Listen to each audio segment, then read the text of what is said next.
The upscale restaurant buzzed with a peculiar tension that Wednesday evening, the kind that made seasoned servers suddenly discover urgent tasks in the storage room. Leonardum had earned its reputation through decades of discretion and excellence, catering to Boston's elite with the unspoken understanding that wealth commanded deference. The crystal chandeliers cast warm light across white tablecloths, each setting arranged with surgical precision. Soft classical music drifted through air thick with expensive cologne and the weight of unspoken hierarchies. Robert Williams sat alone at table 12, hands folded on the pristine linen, fighting the urge to check his phone for the third time in 5 minutes.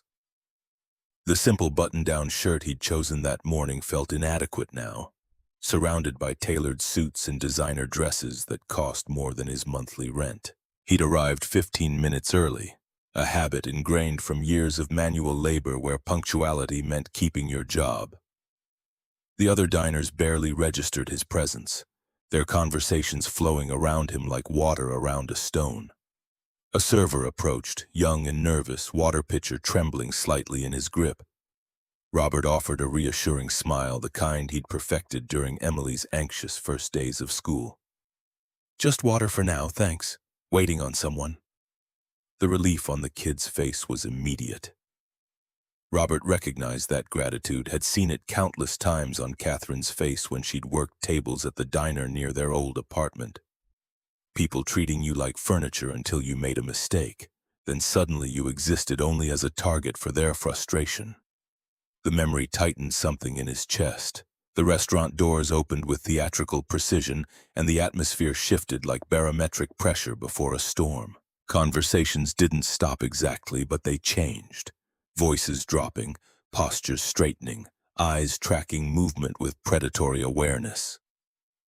Patricia Montgomery entered as though she owned not just the room but the very air inside it, charcoal suit tailored to mathematical perfection. A single strand of pearls at her throat that probably cost more than Robert's truck. Everything about her projected control, from the measured pace of her stride to the way her gaze swept the space, cataloging and dismissing in equal measure. The hostess materialized instantly, professional smile fixed in place despite the tension radiating through her shoulders. "Ms. Montgomery, we have your table prepared. Where is my dinner companion?" Patricia's voice carried the kind of cold authority that expected immediate answers, not excuses. The hostess consulted her tablet, fingers moving with practiced efficiency that couldn't quite hide her growing unease. "Ms. Montgomery, there seems to be some confusion with tonight's reservations. We have you scheduled to meet a Mr. Reynolds at 7:30, but he hasn't arrived yet. However, we do have another gentleman waiting for a business meeting as well. Perhaps there's been a scheduling mix-up with the consulting firm." Patricia's expression tightened, a hairline fracture in otherwise perfect composure. "Reynolds. I don't know any Reynolds. I'm meeting investment partners arranged by Horizon Consulting. Check again." Robert watched the exchange unfold, recognizing the dynamic from 1,000 similar interactions. The powerful person, the service worker caught between impossible expectations and inadequate information. The inevitable collision. He'd promised Catherine before she died that he'd never let people be diminished like that in his presence, not when he had the power to intervene.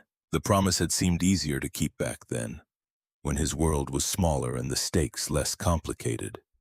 The hostess's eyes swept the dining room with barely concealed desperation, landing on Robert with the relief of someone finding a life raft in rough seas.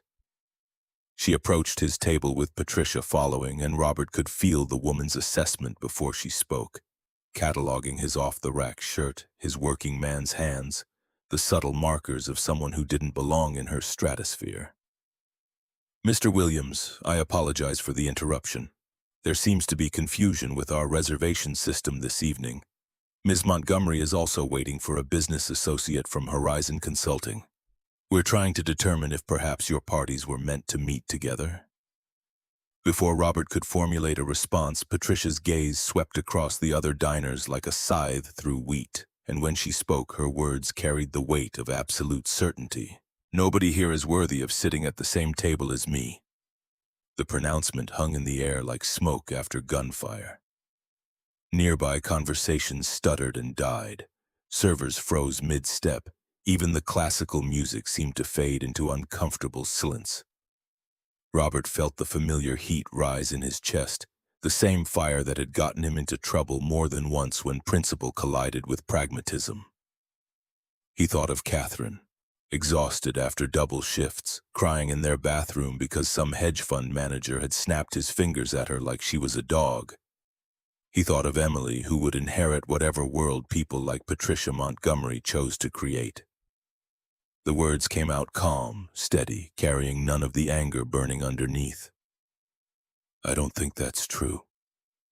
Every eye in the restaurant turned toward him.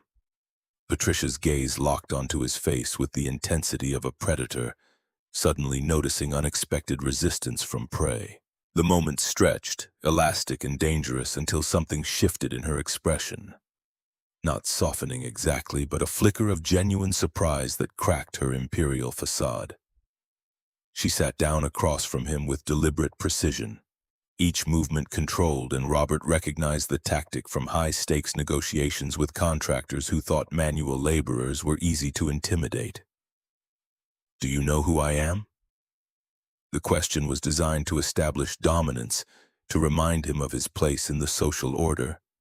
Robert had heard variations of it his entire working life, always delivered with the same mix of arrogance and genuine bewilderment that someone might not immediately defer to wealth and position. Patricia Montgomery, CEO of Sterling Security Tech, built the company from a garage startup to a multi-billion-dollar enterprise in 15 years, featured in Forbes, Fortune, and probably every other business publication that matters. He met her stare without flinching. But that doesn't give you the right to treat people badly just because they work in service positions. Something dangerous flickered behind Patricia's eyes, but before she could respond, Robert's phone buzzed against the table. The text from Jason Bennett appeared on screen, and Robert felt his stomach drop even as he maintained his outward composure. David, massive screw-up with reservations. Reynolds can't make it. Patricia Montgomery was supposed to be at Capitol Grill, not Leonardum. Total admin disaster. Call tomorrow to reschedule. Sorry, man. Robert turned the phone so Patricia could read the message. Her jaw tightened, frustration bleeding through her careful control. Typical administrative incompetence. This wastes more of my time than I can afford. She started to rise, clearly done with the evening, but Robert's voice stopped her. Or you could stay, have dinner. The food's supposedly excellent and you're already here. The suggestion clearly surprised her. Patricia Montgomery didn't receive invitations from maintenance workers to share meals. Her entire posture communicated that reality with crystal clarity. But something in Robert's steady gaze seemed to intrigue her. The same curiosity a scientist might show when encountering an unexpected variable in a familiar experiment. She settled back into her chair with the air of someone granting a temporary reprieve. Why would I do that? Because everyone needs someone to talk to them straight occasionally, even billionaire CEOs. Robert signaled the nervous young server, who approached their table like he was defusing a bomb. We'll both have the special whatever wine you'd recommend with it, and maybe start with some of that artisan bread I saw going to other tables. The server nodded, retreating with visible relief. Patricia studied Robert with the focused intensity he'd seen in engineers examining structural blueprints, looking for weaknesses and load-bearing points. You're remarkably comfortable telling a stranger what to do. Not telling, suggesting. There's a difference. Robert unfolded his napkin with deliberate casualness. And you're not a stranger. I know exactly who you are. Sterling Security Tech owns the Riverside Commercial Complex where I work as head of building systems maintenance, which makes you, technically, my employer's employer. That information registered across Patricia's features: surprise, calculation, reassessment. She'd walked into this restaurant expecting to command and control, and instead found herself in conversation with someone who knew more about her than she'd anticipated and refused to be intimidated by the knowledge. So this evening becomes even more inappropriate. Employee fraternization policies exist for good reasons. We're not fraternizing. We're having dinner because of a scheduling error. Nothing inappropriate about two professionals sharing a meal. The server returned with wine, pouring with hands that shook slightly less now. Patricia took a sip and Robert watched her face shift through micro-expressions too fast to fully catalog. When she set down the glass, something in her posture had relaxed by perhaps 5%. "Tell me, Mr. Williams, why did you really challenge me about the service workers?" The question carried genuine curiosity beneath its confrontational surface. Robert considered his answer carefully, knowing that authenticity was the only currency that might buy him credibility with someone who'd spent decades navigating corporate deception. "My late wife worked as a waitress when we first met. I watched people treat her like furniture for years. She'd come home exhausted, not just from the physical work, but from being invisible to everyone who mattered. Then one day someone would actually see her, acknowledge her as a human being, and she'd light up like it was the most precious gift she'd ever received." He met Patricia's eyes. "When she got sick, when we lost everything to medical bills and I had to take whatever work I could find to keep our daughter fed and housed, I made her a promise. I'd never stand by and watch people be diminished like that. Not if I had any power to intervene." The raw honesty seemed to land somewhere behind Patricia's carefully constructed defenses. Her expression didn't soften exactly, but something shifted. A recognition of pain acknowledged, if not fully shared. "Your wife, past tense. Cancer, 4 years ago. Emily was 5. The words still carried weight, still hurt, but Robert had learned to carry grief without letting it crush him. "We had insurance through my job, but it wasn't enough. Nothing was enough."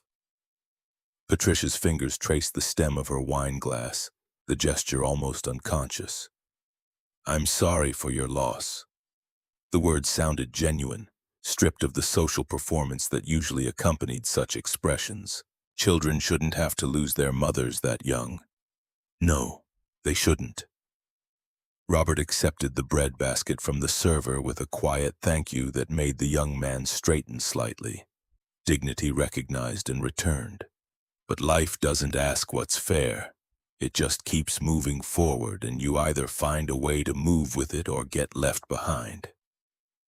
Their meals arrived, perfectly plated, artistically arranged, the kind of food that prioritized presentation over portion size.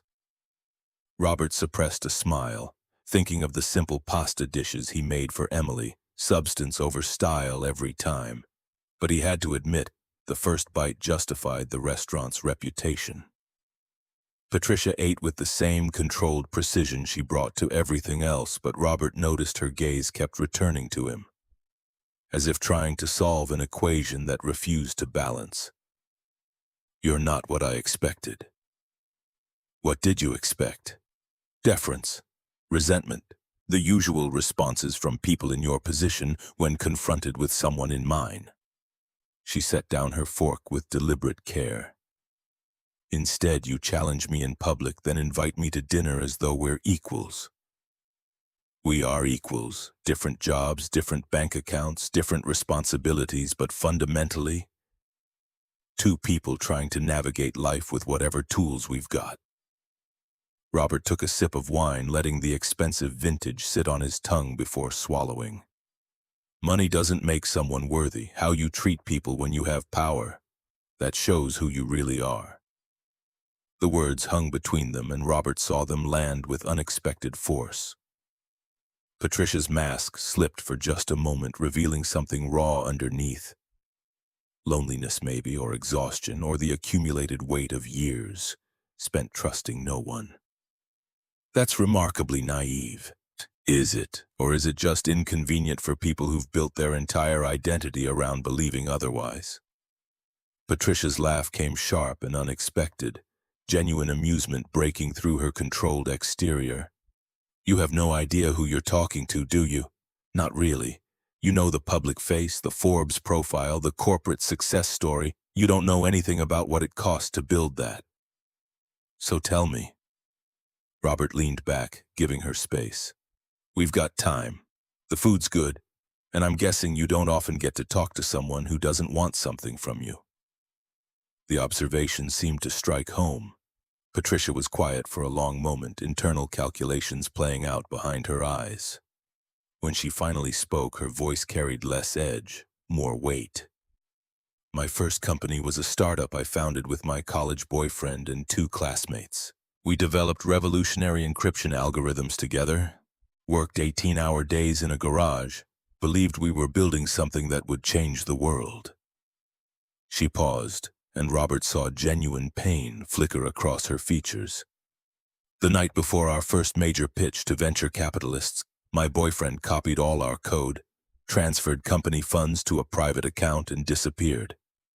He resurfaced 6 months later as the CTO of a competitor using technology with suspicious similarities to our work. That's a profound betrayal.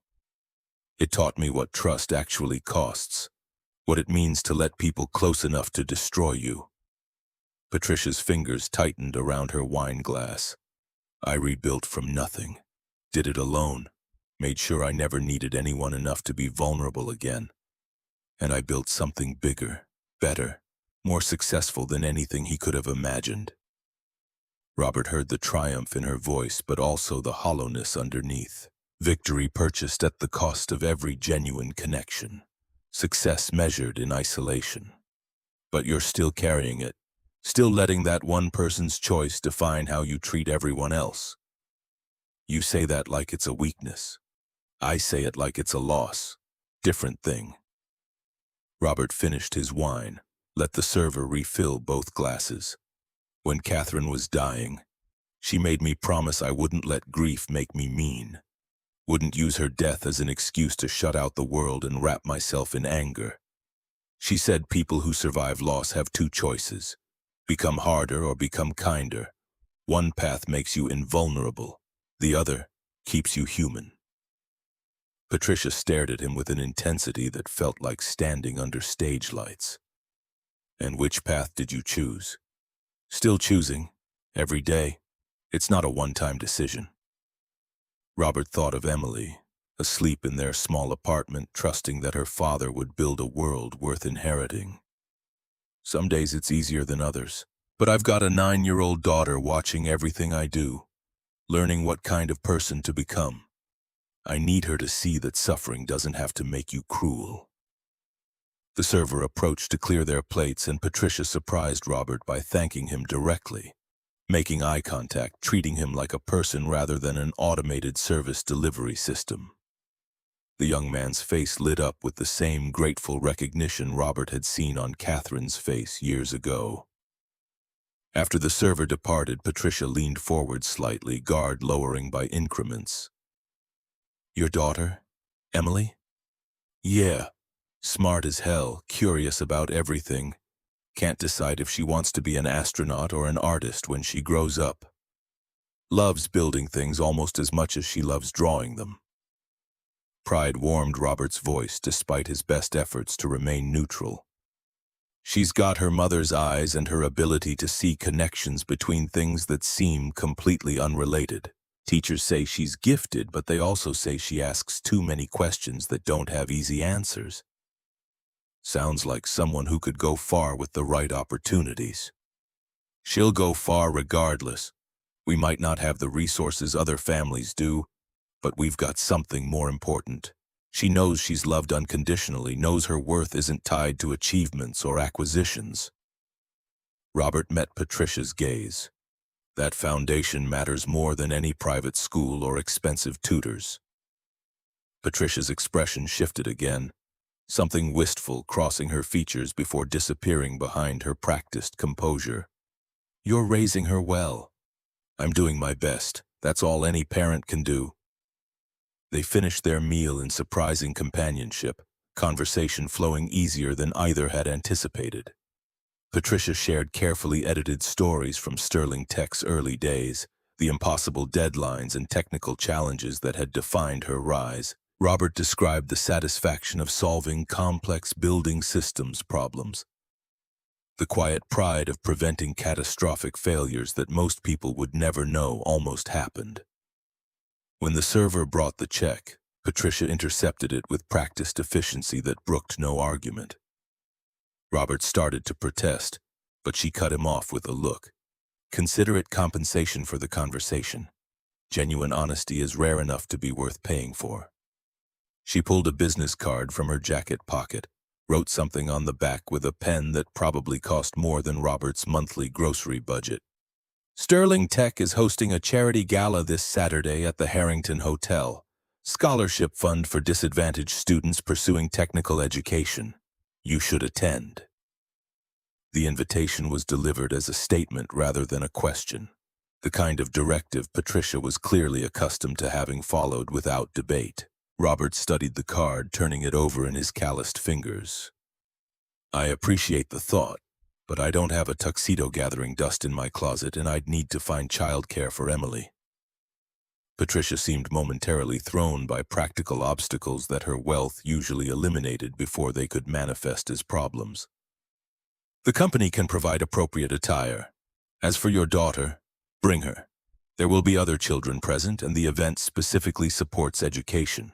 It would be appropriate for her to attend and see the importance of philanthropy firsthand. Robert recognized the invitation as significant, coming from someone who clearly maintained careful boundaries around her professional and personal life. After a moment's consideration, he nodded. Thank you. We'd be honored to attend. Patricia extended her hand for a formal handshake, and Robert noticed that despite her polished appearance and evident wealth, her grip was firm and unpretentious. It was an unexpected pleasure meeting you, Robert Williams. I'll have my assistant send details about the gala. Likewise, Ms. Montgomery. Patricia. The slight softening in her expression suggested the evening had affected her in ways neither of them had anticipated. As Patricia's sleek black car pulled away from the restaurant, Robert stood on the sidewalk trying to process the strange turn his evening had taken. What had begun as a straightforward business meeting arranged by Jason had somehow transformed into an unexpected encounter with one of Boston's most powerful and notoriously difficult business figures, who happened to own the building where he worked and who had now invited him and Emily to a high society charity function. The drive home took Robert through neighborhoods that transformed gradually from the gleaming wealth of downtown Boston to the more practical, lived-in areas where working families made their homes. Each mile represented a social and economic boundary that people like Patricia Montgomery rarely crossed, while Robert navigated these transitions daily, belonging fully to neither world. When he arrived at their apartment building in East Boston, Mrs. Chen from downstairs, no relation to anyone Robert worked with, just a kind elderly neighbor who helped with childcare, reported that Emily had finished her homework and fallen asleep while waiting up for him. Robert found his daughter curled on the couch, drawing pad clutched in her small hands, pencil marks smudging her cheek. He carefully lifted her, noting how she grew a little heavier each year, and carried her to the bedroom with its glow-in-the-dark stars stuck carefully to the ceiling. Emily stirred slightly as he tucked her in, Catherine's old blanket pulled up to her chin. Dad? Her voice was sleepy, barely conscious. Right here, sweetheart. Go back to sleep. How was your meeting? Interesting. Different than expected. We'll talk about it in the morning. Emily's eyes drifted closed again, and Robert stood there for a moment watching her breathe, feeling the familiar weight of responsibility that had defined his life since Catherine's death. Every decision he made rippled outward to affect this small person who trusted him completely, who believed without question that he would build a world worth inheriting.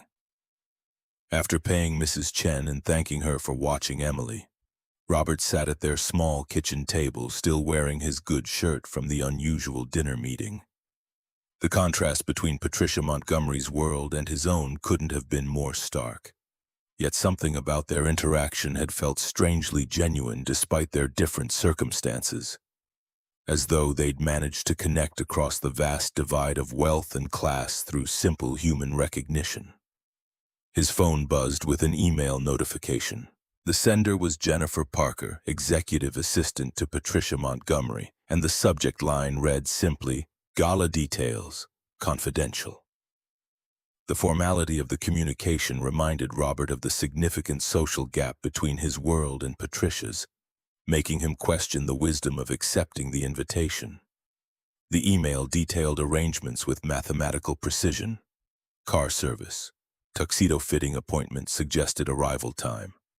Everything organized with the kind of efficiency that money bought, eliminating obstacles before they could manifest as problems. Robert opened his laptop, curiosity overcoming caution, and searched for Patricia Montgomery. The results painted a portrait of relentless success built on calculated ruthlessness. Hostile takeovers, crushed competitors, a reputation for demanding perfection and accepting nothing less. But buried in the search results, he found something else. An article from 2 years ago, barely noticed in the business press. Sterling Tech considers maintenance outsourcing for commercial properties.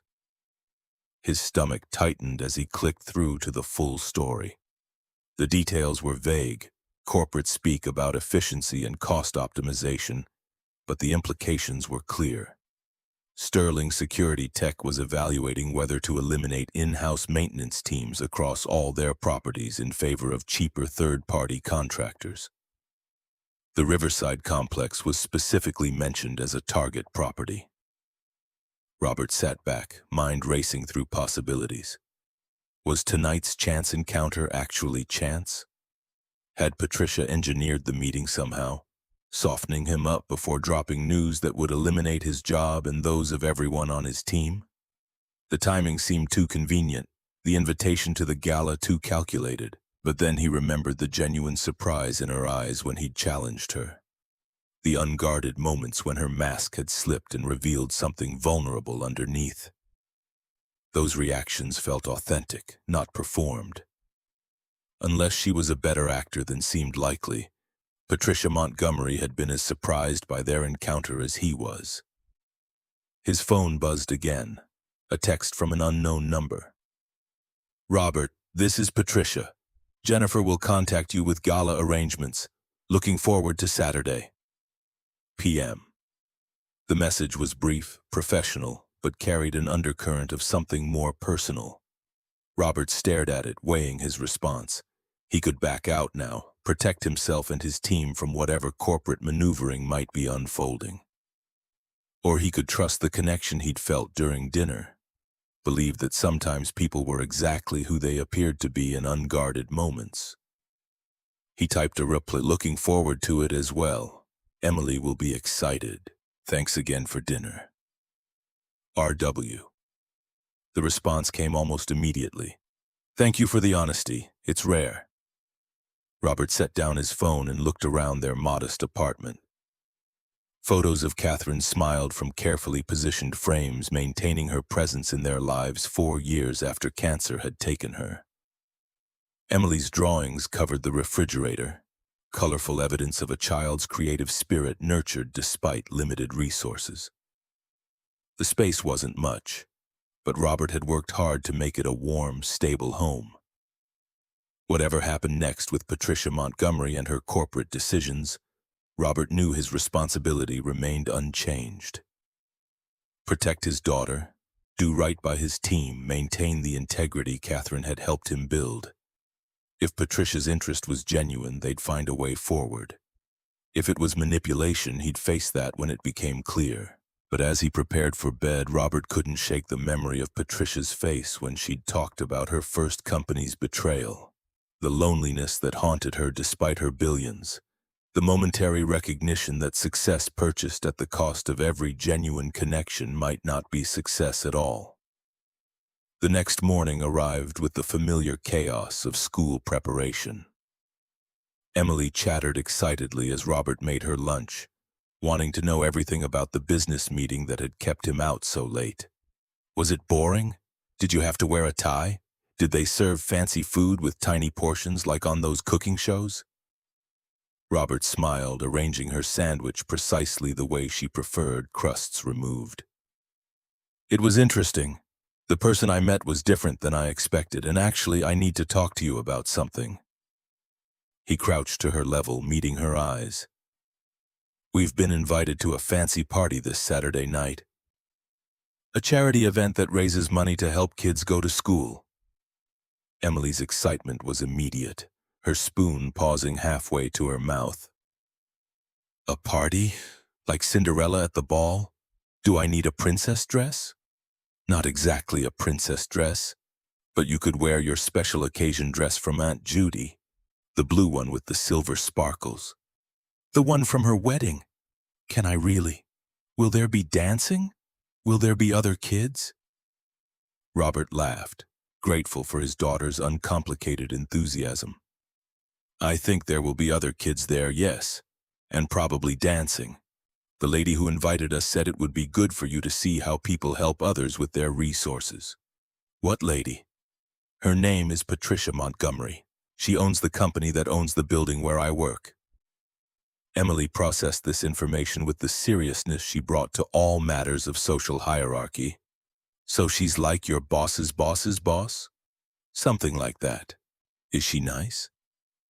Robert considered the question, remembering Patricia's cold dismissal of restaurant staff followed by her gradual thawing as dinner progressed. I think she's complicated. She's had some hard things happen that made her build walls around herself. But underneath, I think there's someone who wants to be kind, but has forgotten how. Emily nodded with the wisdom of children who understood emotional dynamics intuitively. Like the Ice Queen in that story Mom used to read, she seemed mean, but she was really just lonely and scared. The observation struck Robert with its accuracy. Catherine had always said Emily had a gift for seeing past surface behaviors to underlying emotions, a sensitivity that could be both blessing and burden as she grew older. After dropping Emily at school, Robert arrived at the Riverside Commercial Complex for his regular shift. The building was a 15-story glass and steel structure housing various businesses from law firms to tech startups. As head of maintenance, Robert supervised a team of 5 technicians responsible for everything from HVAC systems to security infrastructure. His morning routine typically included reviewing overnight maintenance logs, assigning daily tasks to his team, and addressing any urgent repair requests from tenants.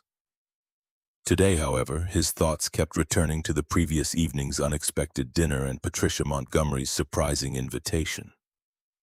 Michael Anderson, Robert's assistant supervisor and closest friend on the maintenance team, was waiting in their shared office with barely contained curiosity. Earth to Williams. You've been staring at that work order for 5 minutes without moving. Something wrong with the Johnson account? Robert shook his head, refocusing on the paperwork in front of him. Sorry, just distracted, had an unusual evening. Michael raised an eyebrow, leaning against the doorframe. At 52, Michael had 20 years of building systems experience and had become both mentor and friend to Robert when he'd first started at Riverside. Unusual how? Bennett set you up with some corporate bigwig who wants to poach you for twice the salary? Because if so, remember who taught you everything you know about commercial HVAC? Robert laughed, appreciating Michael's ability to lighten his mood. Nothing like that. Actually, I ended up having dinner with Patricia Montgomery. Michael's casual posture stiffened immediately. Patricia Montgomery, as in owns this building, eats small companies for breakfast. Patricia Montgomery, how the hell did that happen? As Robert explained the mix-up with reservations and the unexpected dinner conversation, Michael's expression shifted from shock to concern. Robert, be careful there. People like that don't suddenly become friends with maintenance managers. There's always an angle. It wasn't like that, Robert insisted, though part of him acknowledged the wisdom in Michael's caution. She was difficult at first, but there was something genuine underneath all the corporate armor. Michael shook his head skeptically. I've been in this business long enough to know the ultra-rich might play at being regular folks occasionally, but they don't cross class lines without a reason. Just watch yourself. The morning passed with routine maintenance tasks. A malfunctioning climate control system on the 8th floor, a persistent leak in the executive washrooms, routine inspection of the building's backup generators. But at lunch, Robert finally opened the full email from Jennifer Parker. The message was detailed and efficient, explaining that a car would pick up Robert and Emily at their apartment at 6 p.m. Saturday, and that a representative from a formal wear shop would contact Robert to arrange measurements for appropriate attire. The email concluded with a note that all expenses were covered by Sterling Tech as part of the company's commitment to the charity event. The thoroughness of the arrangements made Robert uncomfortable. On one hand, it was a generous gesture that solved the practical problems he'd mentioned. On the other hand, it emphasized the power imbalance between them and created a sense of obligation that made him uneasy. He'd always made his own way in life, and accepting such extensive assistance felt dangerously close to dependency. His phone buzzed with another message, this time from Jason Bennett. "Hey man, sorry again about last night's screw-up. Heard you ended up dining with Patricia Montgomery herself. That's either really good luck or really dangerous. Call me when you can. Need to give you context about what you might be walking into." Robert stepped outside the building to make the call, finding a quiet spot near the loading dock where delivery trucks wouldn't interrupt. Jason picked up on the first ring. "Robert, tell me everything." "Not much to tell. Reservation got mixed up, we ended up at the same table, had dinner, talked. She invited me and Emily to a charity gala on Saturday." Jason's silence stretched long enough to be concerning. "Robert, you need to know something. Sterling Tech is evaluating major operational changes across all their properties. Word in the consulting circles is they're seriously considering outsourcing all maintenance operations. That includes Riverside." The confirmation of what Robert had already discovered hit harder coming from someone he trusted. "When were you going to mention this?" "I didn't know if it would actually happen. Companies float these ideas all the time and never follow through. But if Patricia Montgomery is suddenly taking personal interest in you, in your work, in your family, that's not random. She's either gathering intel or managing potential pushback." Robert leaned against the brick wall, feeling the familiar weight of responsibility for his team settle heavier on his shoulders. Or maybe she's just a person who had an interesting conversation with someone who treated her like a human being instead of a walking bank account. Maybe. Jason didn't sound convinced. But maybe she's also a CEO who's built a billion-dollar empire by being 10 steps ahead of everyone else. Don't let your guard down just because she was charming over dinner. After the call ended, Robert stood in the afternoon sunlight weighing competing instincts. His experience told him to protect himself and his team, to treat every interaction with someone of Patricia's wealth and power as potentially dangerous.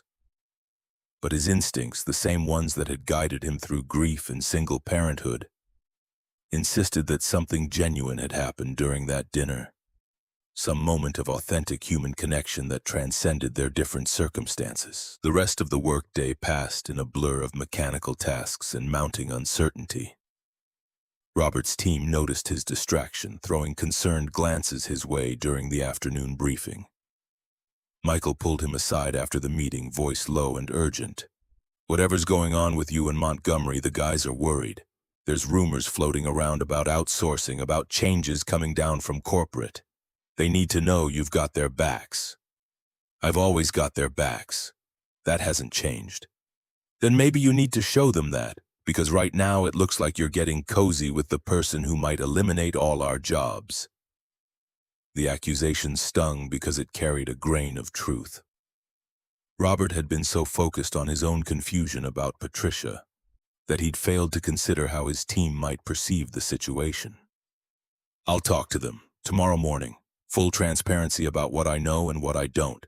Michael nodded, satisfied for the moment, but the concern in his eyes remained.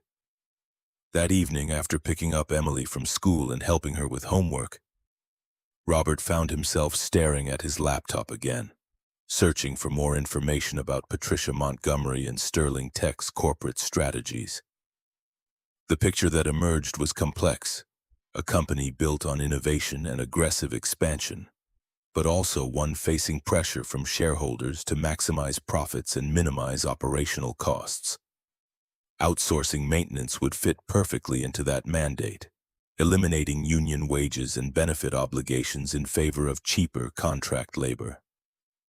Emily appeared at his elbow, drawing pad in hand, studying his troubled expression with the perceptiveness that sometimes seemed beyond her years. "You're worried about something. Just work stuff, sweetheart. Nothing for you to worry about. Is it about the fancy party? Do you not want to go?" Robert pulled her onto his lap, grateful for her simple directness. "I want to go. I'm just not sure what it means. The lady who invited us, Ms. Montgomery, she has the power to make decisions that would affect a lot of people I care about, including the guys I work with, and I'm not sure if she's being friendly because she genuinely likes us, or because she wants something." Emily considered this with characteristic seriousness. "Mom used to say you can tell what people really want by watching what they do when they think nobody's watching." The wisdom, delivered in Catherine's words through their daughter's voice, hit Robert with unexpected force. She was right. The moments that had felt most genuine during dinner were precisely those when Patricia had dropped her guard, when she'd responded to something honestly before her corporate training could reassert control. "Your mom was a smart woman. So we should go to the party and watch what Miss Montgomery does when she thinks we're not watching?" Robert smiled despite his concerns. "Something like that. Though maybe we should also just enjoy the party and see what happens. Not everything has to be complicated." Emily nodded, satisfied, and returned to her drawing. Robert looked at the screen again, at the articles analyzing Sterling Tech's corporate moves with cold precision, and made a decision. He would attend the gala, would bring Emily, would give Patricia Montgomery the benefit of doubt she'd earned during their dinner. But he'd also keep his eyes open, watch for the truth that revealed itself in unguarded moments, and protect his team regardless of personal cost. His phone buzzed with a final message for the evening. "Patricia again. Looking forward to introducing Emily to some of the scholarship students on Saturday. I think she'll find their projects fascinating. Sleep well. P.M." The message was thoughtful, personal in a way that corporate calculation rarely achieved. Robert typed a reply. "She's been talking about it non-stop since I told her. Thank you for thinking of her. R.W." As Robert prepared for bed, checking on Emily one final time before turning off his own light, he thought about Catherine's wisdom regarding choices. When confronted with loss, with betrayal, with the fundamental unfairness of existence, people chose to become harder or kinder. Patricia had clearly chosen hardness after her first company's collapse, building walls that protected her from future betrayal but also isolated her from genuine connection. Robert had chosen differently, or tried to, though some days the choice felt impossible. But watching Emily sleep peacefully, trusting completely in her father's ability to build a good world, he knew Catherine had been right. Hardness might offer protection, but kindness offered something infinitely more valuable, the possibility of remaining human through whatever storms life delivered. Saturday would reveal which path Patricia Montgomery was truly walking, whether her invitation represented genuine connection or corporate calculation. Either way, Robert would face it with the same integrity Catherine had helped him build, protecting what mattered while remaining open to unexpected possibilities. The apartment settled into familiar nighttime quiet, and Robert finally allowed himself to sleep, trusting that whatever came next, he'd find a way to navigate it without losing himself or the people who depended on him.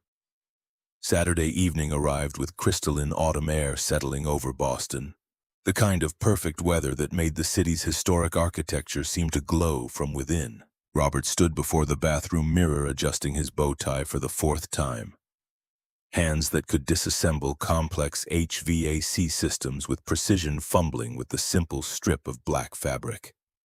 The tuxedo fit perfectly.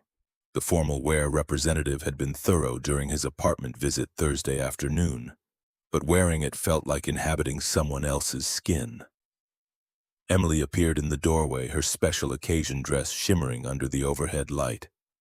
The blue fabric caught hints of silver as she moved, and her hair had been arranged in an elaborate braid, courtesy of Mrs. Chen's patient expertise. The transformation from his everyday daughter to this poised young person ready for high society made Robert's chest tighten with bittersweet pride. "Dad, the fancy car is here." Her voice carried barely contained excitement. "It's so shiny I can see my reflection in the door." Robert abandoned the bow tie, accepting that slightly imperfect would have to suffice, and joined Emily at the living room window. The black town car idled at the curb, its sleek presence drawing curious stares from neighbors. Mr. Kowalski from 3B had paused his evening cigarette to openly gape. The Hernandez kids pressed their faces against their apartment window like they were witnessing a celebrity sighting. Emily twirled once, testing the dress's movement potential. "Do I look okay? Like I belong at a fancy party?" Robert knelt to her level, adjusting the small pendant Catherine had given her on her 5th birthday. "You look beautiful, just like your mom." The familiar ache bloomed and faded. "But remember what we talked about. This is a different world than ours, and that's okay.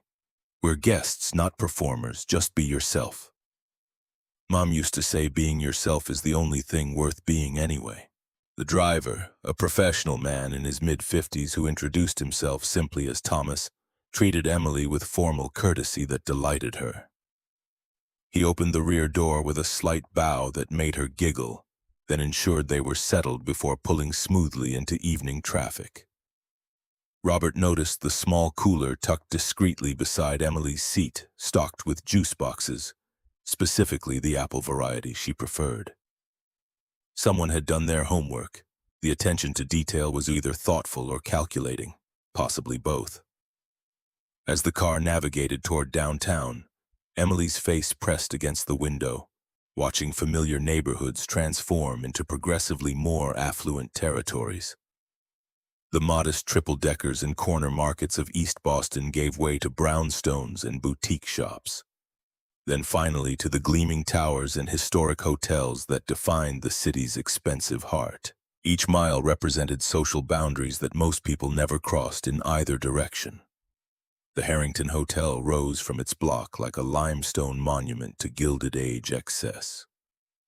Its facade illuminated by strategic lighting that emphasized architectural grandeur without modern gaudiness. A line of luxury vehicles deposited guests at the entrance where uniformed staff directed them through massive doors into a world Robert had only glimpsed in movies. Emily's hand found his automatically, her earlier confidence yielding to appropriate awe at the sheer scale of wealth on display. Women glided past in gowns that cost more than Robert's annual mortgage payments, accompanied by men whose tuxedos fit with the ease of frequent wear. Conversations referenced vacation homes in St. Bart's, prep schools in Connecticut, business deals involving sums that could have funded Robert's entire department for years. Robert leaned down, voice low enough for only Emily to hear. "Remember what I told you. Money doesn't make people better or worse. It just gives them more opportunities to show who they really are." Emily nodded, her grip loosening slightly as curiosity began overriding intimidation. They followed the crowd into the grand ballroom, and whatever Emily had imagined based on her storybooks, the reality exceeded it. Crystal chandeliers hung like frozen fireworks from a ceiling painted with classical scenes. Elaborate floral arrangements occupied strategic positions, their blooms probably representing someone's weekly salary each. A string quartet played something elegant and unfamiliar, the music weaving through conversations and laughter with practiced invisibility. Emily's whisper carried farther than she intended, her 9-year-old volume control failing under excitement. "Dad, that lady's necklace has diamonds bigger than my entire marble collection." The woman in question, elderly and draped in family heirlooms, turned with an expression that could have been disapproval but softened at Emily's genuine wonder. She smiled, and the tension Robert hadn't realized he was carrying eased fractionally. Jennifer Parker materialized from the crowd with the efficiency of someone intimately familiar with managing Patricia Montgomery's social obligations. In person, she was younger than Robert had expected from their email exchanges, probably early 30s, with an air of calm competence that explained how she survived working for someone as demanding as Patricia. "Mr. Williams, Emily, I'm Jennifer Parker, Ms. Montgomery's assistant. She asked me to look after you until she's finished with some board members who cornered her near the entrance." Her smile seemed genuine rather than professionally manufactured. "May I show you to your table and get you something to drink?" As Jennifer led them through the crowd, Robert noticed the subtle glances their presence attracted. His rented tuxedo, while well-made, lacked the bespoke quality that distinguished other male guests' attire. Emily's department store dress, though lovely, was noticeably simpler than the designer children's wear adorning the few other young attendees.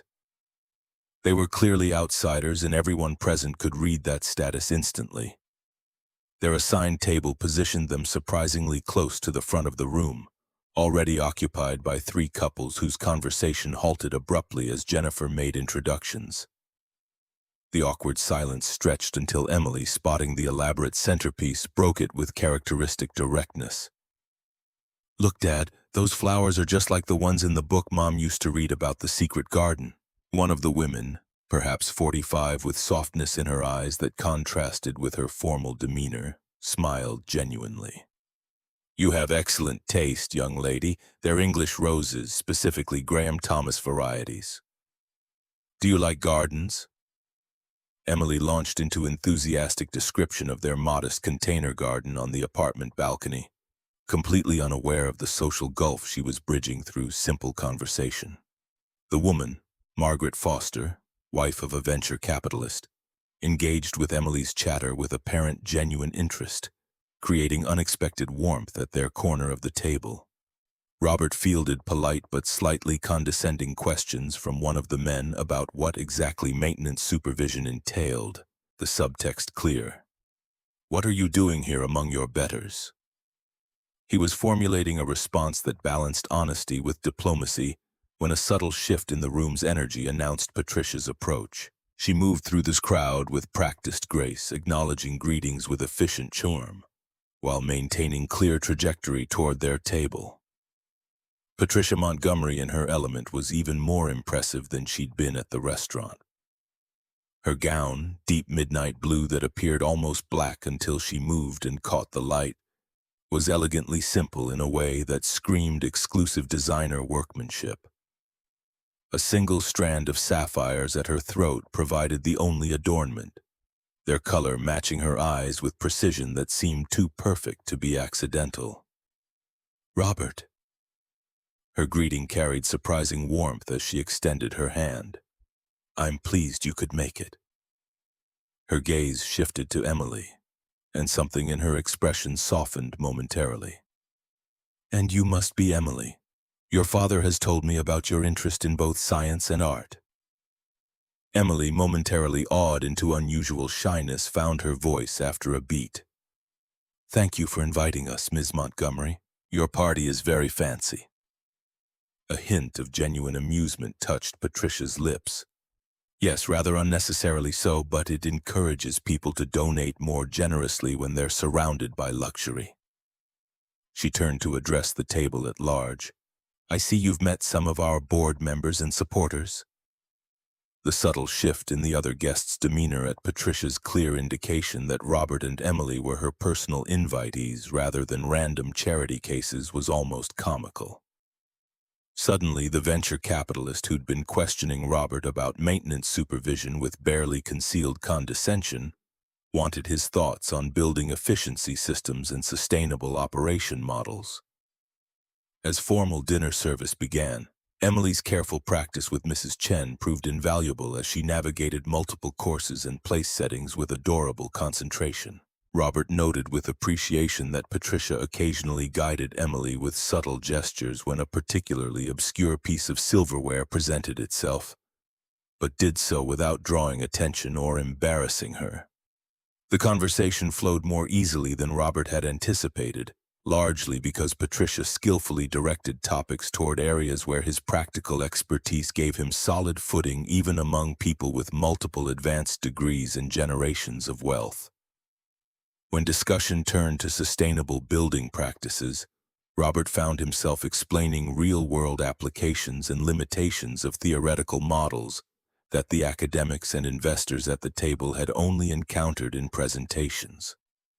"The problem with most building efficiency consultants," Robert heard himself saying, warming to familiar territory, "is that they design systems in isolation without considering how they interact in actual daily operation.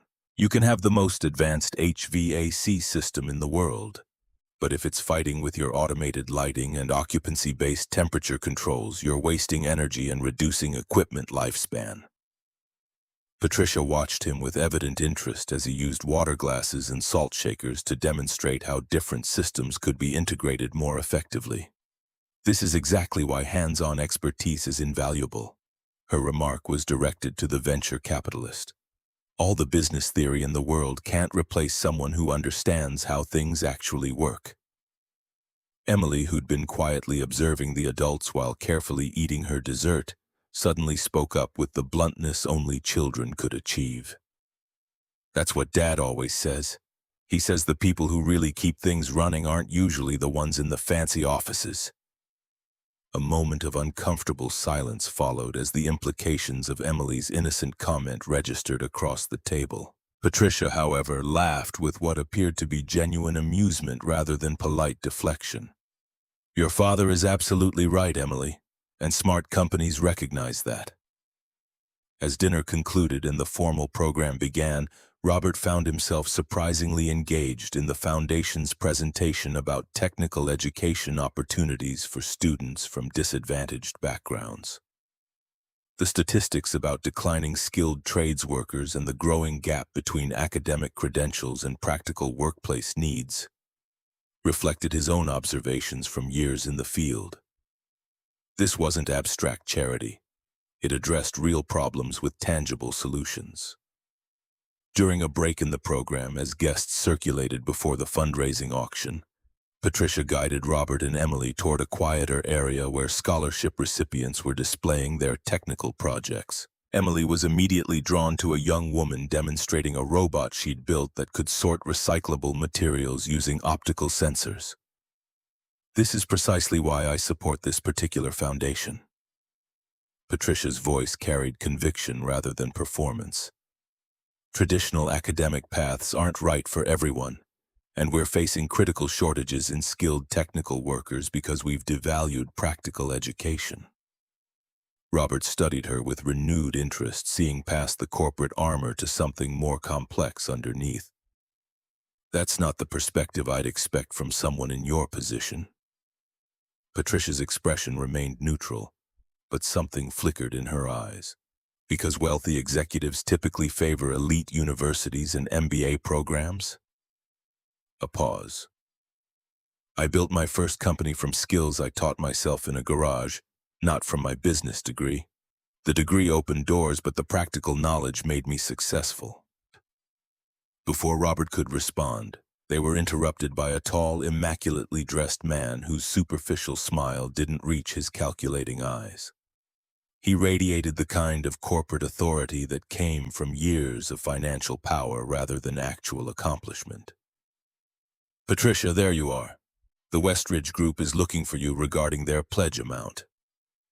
His gaze shifted to Robert with barely concealed assessment and instant dismissal. "I don't believe we've met."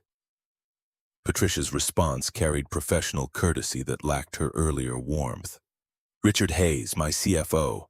Richard, this is Robert Williams, head of Building Systems Maintenance at Riverside." Richard's handshake was perfunctory, his attention already shifting back to Patricia. "Maintenance? How interesting." The tone suggested it was anything but. "Patricia, when you have a moment, we should discuss the operational restructuring proposal. The preliminary numbers are very promising." The phrase operational restructuring sent ice through Robert's veins, immediately connecting to the outsourcing news he'd discovered days earlier. Patricia's expression revealed nothing as she nodded professionally. We'll discuss it Monday, Richard. Tonight is about the foundation. As Richard departed with obvious reluctance, Robert caught the calculated glance he directed back toward them, eyes narrowing slightly as he observed their interaction.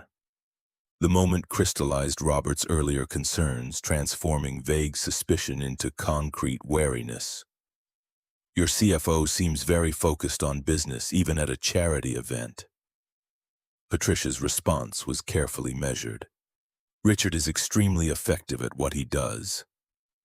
Maximizing efficiency and profitability is literally his job.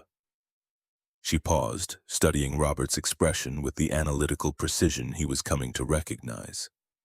But you're concerned about something specific. Robert hesitated, weighing professional caution against directness. Before he could decide, Emily returned from the student exhibition, bubbling with excitement about the recycling robot and completely transforming the tenor of their exchange. Patricia engaged with Emily's enthusiasm, asking perceptive questions that demonstrated genuine interest rather than adult condescension. The remainder of the evening proceeded with a complex undercurrent Robert couldn't quite decipher. Patricia introduced them to various business leaders and philanthropists, consistently presenting Robert as someone whose practical expertise she valued rather than as a curiosity or charity case. Yet he couldn't shake the discomfort from Richard Hayes's comment about operational restructuring, nor the calculating looks the CFO continued to direct toward them throughout the evening.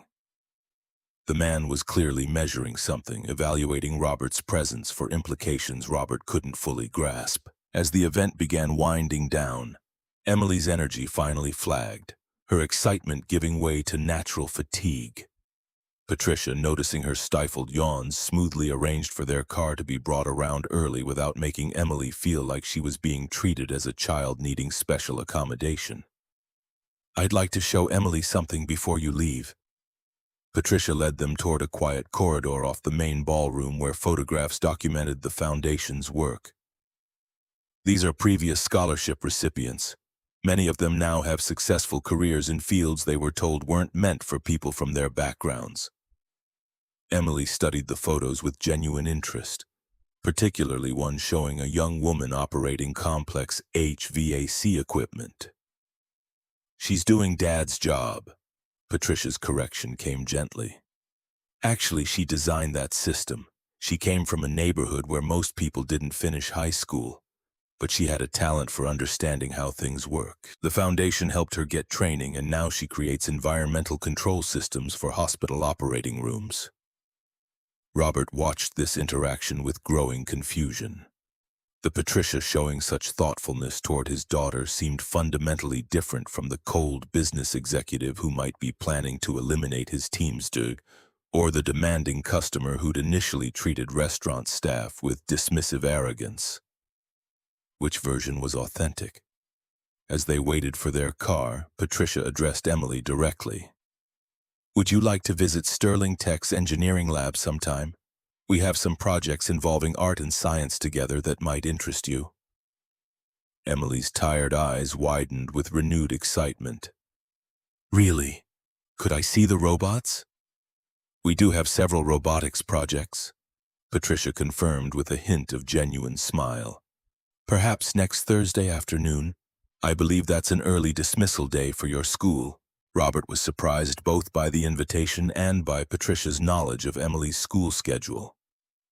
Jennifer's research had clearly been thorough, which was either impressive or unsettling depending on motivation. "That's very generous." Patricia's response came with unexpected candor. "It's entirely selfish.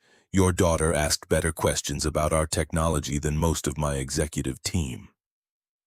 When their car arrived, Emily thanked Patricia with the natural grace of a child, unburdened by adult complexities. As Robert moved to follow his daughter into the vehicle, Patricia touched his arm lightly. "Robert, about what Richard mentioned, operational restructuring, it's not what you might be thinking. We should discuss it, but not here. Perhaps lunch next week?" The ambiguity of her statement did little to resolve Robert's concerns, but he nodded agreement, unwilling to create a scene that might affect Emily's overwhelmingly positive experience. Thank you for including us tonight. Emily will remember this for a long time. Patricia's expression softened fractionally. Your daughter is remarkable. She's being raised with the right values. The compliment, delivered without artifice, seemed to surprise Patricia herself, as though she hadn't intended to reveal so genuine an opinion. As their car pulled away from the Harringtons' glittering facade, Emily leaned against Robert's shoulder, recounting favorite moments with fading energy. Within minutes, she was asleep, trusting completely in her father's ability to navigate whatever complexities the evening had introduced. Robert's phone buzzed with a text as they crossed into East Boston. Patricia, looking forward to showing Emily the labs Thursday. Thank you for coming tonight. Sleep well. PM. He typed a reply with one hand, careful not to disturb Emily. She hasn't stopped talking about it. Thank you for thinking of her. R.W. Sunday morning arrived too early, Emily's excitement overriding her usual weekend sleep schedule. Over pancakes, she recounted every detail of the gala with the precision of someone cataloging treasure. Robert listened, making appropriate sounds of interest, while his mind churned through the previous evening's implications. At 7 p.m., he left Emily with Mrs. Chen and drove to Morton's Cafe in Cambridge, a deliberately neutral location far from both Sterling Tech's corporate headquarters and the Riverside complex. Patricia arrived precisely on time, but the transformation from Saturday's elegant CEO to this person made Robert pause. Jeans, simple sweater, hair pulled back in a casual ponytail. Without the trappings of wealth and power, she looked almost approachable, still elegant but human in a way her business persona rarely allowed. She slid into the booth across from him, and Robert noticed the tension in her usually composed features, the shadows under her eyes suggesting recent sleepless nights. Thank you for coming. I imagine you have questions. The article I found said Sterling Tech is considering maintenance outsourcing. Richard's comment last night seemed to confirm it. So yes, I have questions. Patricia's fingers tapped a restless rhythm on the wooden tabletop. The board is considering several options for building operations management, but no decisions have been finalized. She met his gaze directly. I need you to understand something. Richard and I have fundamentally different visions for Sterling Tech. He wants aggressive cost-cutting to maximize short-term profits before our next funding round. I believe in building sustainable operations that prioritize quality and retain valuable institutional knowledge. A flicker of genuine emotion crossed her features, vulnerability showing through practiced control. This isn't just about maintenance operations, it's about the soul of the company I built. Robert leaned back, assessing her words for performance versus authenticity. Even if that's true, why involve me?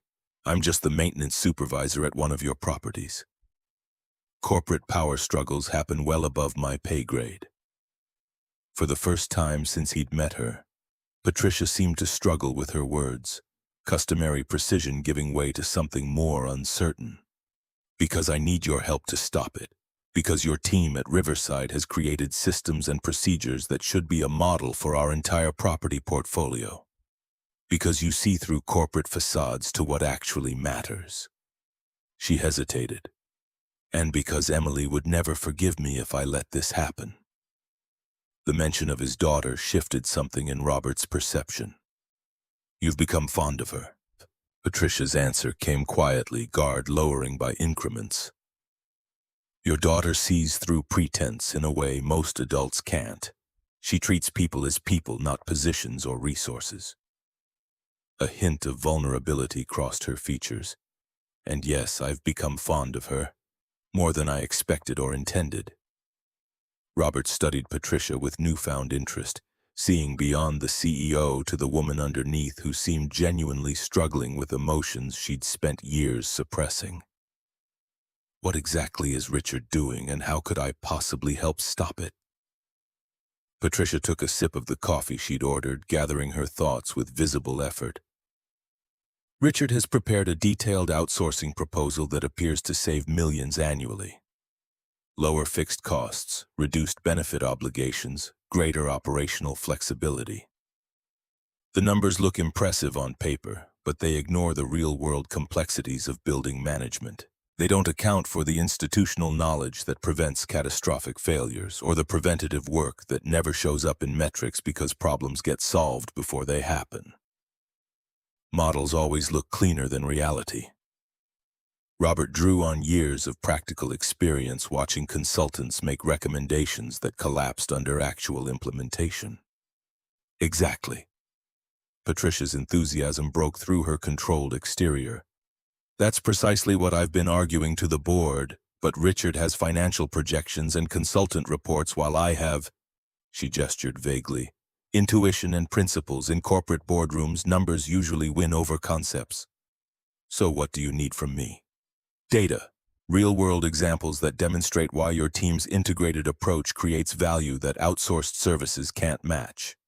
Documentation of how your preventative maintenance program reduces long-term costs. Specific instances where institutional knowledge prevented major problems that standard protocols would have missed. Robert considered her request, seeing both the professional opportunity and the personal implications. She was asking him to help make a case for keeping his own job, but framing it as fighting for something larger. I need to know something first. The dinner, the gala invitation, Emily's lab tour. Was that all strategic relationship building to enlist my help in your corporate power struggle? The question clearly struck home. Patricia set down her coffee cup, her composed exterior momentarily fracturing to reveal something more vulnerable. It didn't start that way. Our dinner was genuinely coincidental. She paused, searching for words. Your directness that night was startling. I can't remember the last time someone spoke to me as a person rather than as a position to be managed or a resource to be exploited. She met his eyes. The gala invitation was impulsive. I wanted to see if your authenticity would survive in a different context. Her voice softened further. And Emily. Emily wasn't calculated at all. Your daughter is extraordinary, Robert. The way she engages with the world without preconceptions or agenda, it's something I haven't experienced in a very long time. Robert could see the emotion behind her carefully controlled expression, recognition of a fundamental truth about his daughter that only someone who truly saw Emily could have articulated. All right, I'll help you put together the maintenance operation data. Not for Sterling Tech's bottom line or for your boardroom battle with Richard, but because good maintenance programs run by people who care about their buildings create better, safer environments for everyone. He paused. And because Emily would want me to help you. The tension in Patricia's shoulders visibly eased. Thank you. The board meeting is in 2 weeks. We don't have much time. They spent the next hour outlining the data they would need to compile. Emergency response metrics, preventative maintenance statistics, tenant satisfaction ratings, and specific examples where the maintenance team's institutional knowledge had prevented major systems failures.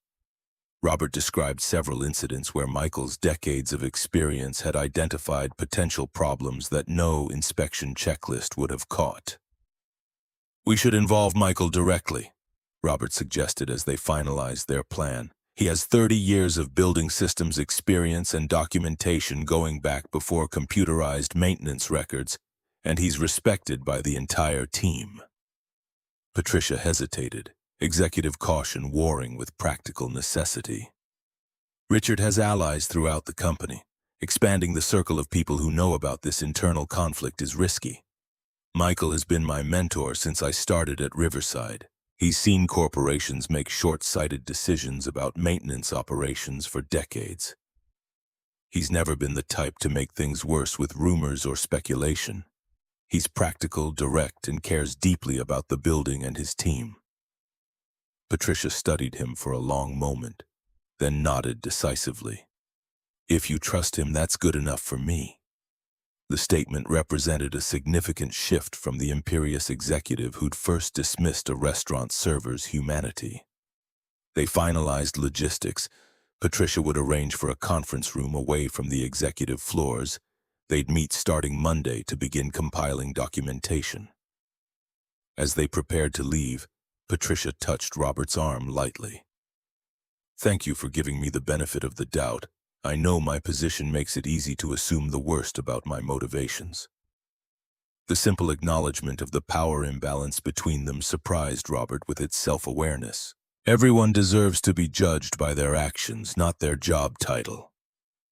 Outside, the autumn evening had turned chilly with light mist softening the streetlights. Patricia's driver waited discreetly across the street in the black car, a reminder of the very different worlds they ordinarily occupied. "How is Emily doing after yesterday's excitement?" The question carried genuine interest rather than polite conversation management. "She hasn't stopped talking about it. The visualization systems particularly captured her imagination. She's already trying to create her own version using art supplies and coding tools from her school STEM program." Patricia's expression brightened. Dr. Mitchell mentioned how impressed she was with Emily's intuitive understanding of the interface. "She has a natural ability to connect technical concepts with visual representation. It's a rare combination." They stood in comfortable silence for a moment, both seemingly aware that their relationship had shifted into something neither had anticipated when they'd first encountered each other days earlier. "I'll have Jennifer send you the board presentation template tomorrow. If you and Michael can compile the maintenance operation data, I'll handle translating it into the financial metrics the board responds to." Monday morning arrived with Robert determined to begin gathering the data they would need. Michael was already in their shared office reviewing overnight maintenance logs with his customary thoroughness when Robert arrived earlier than usual. "You're here early. Everything okay?" Robert closed the office door, ensuring their conversation would remain private. "I met with Patricia Montgomery last night. The outsourcing situation is more complicated than we thought, and I need your help."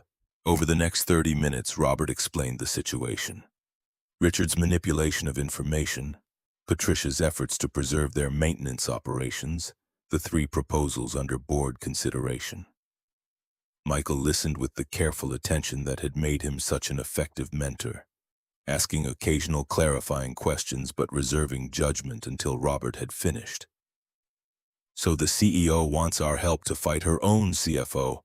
That's not something you see every day in corporate America."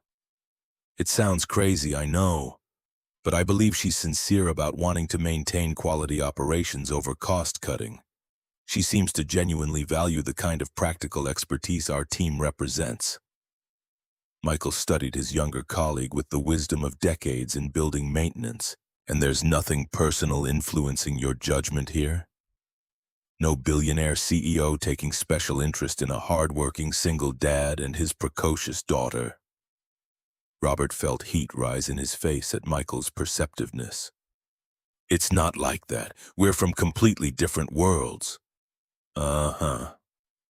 Michael's response carried skepticism but not unkindness. "Well, regardless of whatever else might be happening, I'm with you on fighting the outsourcing. What do you need from me?" Relieved by Michael's support, Robert outlined the data they needed to compile. As expected, Michael's institutional knowledge proved invaluable, producing documentation going back 15 years that demonstrated the clear financial and operational advantages of in-house maintenance teams with deep building-specific expertise. That afternoon, they met Patricia in a small conference room deliberately chosen for its distance from the executive floors. As they worked through the maintenance data, Robert noticed Patricia gradually relaxing into a more natural version of herself. Still brilliant and strategic, but without the carefully maintained corporate facade she typically presented to the world.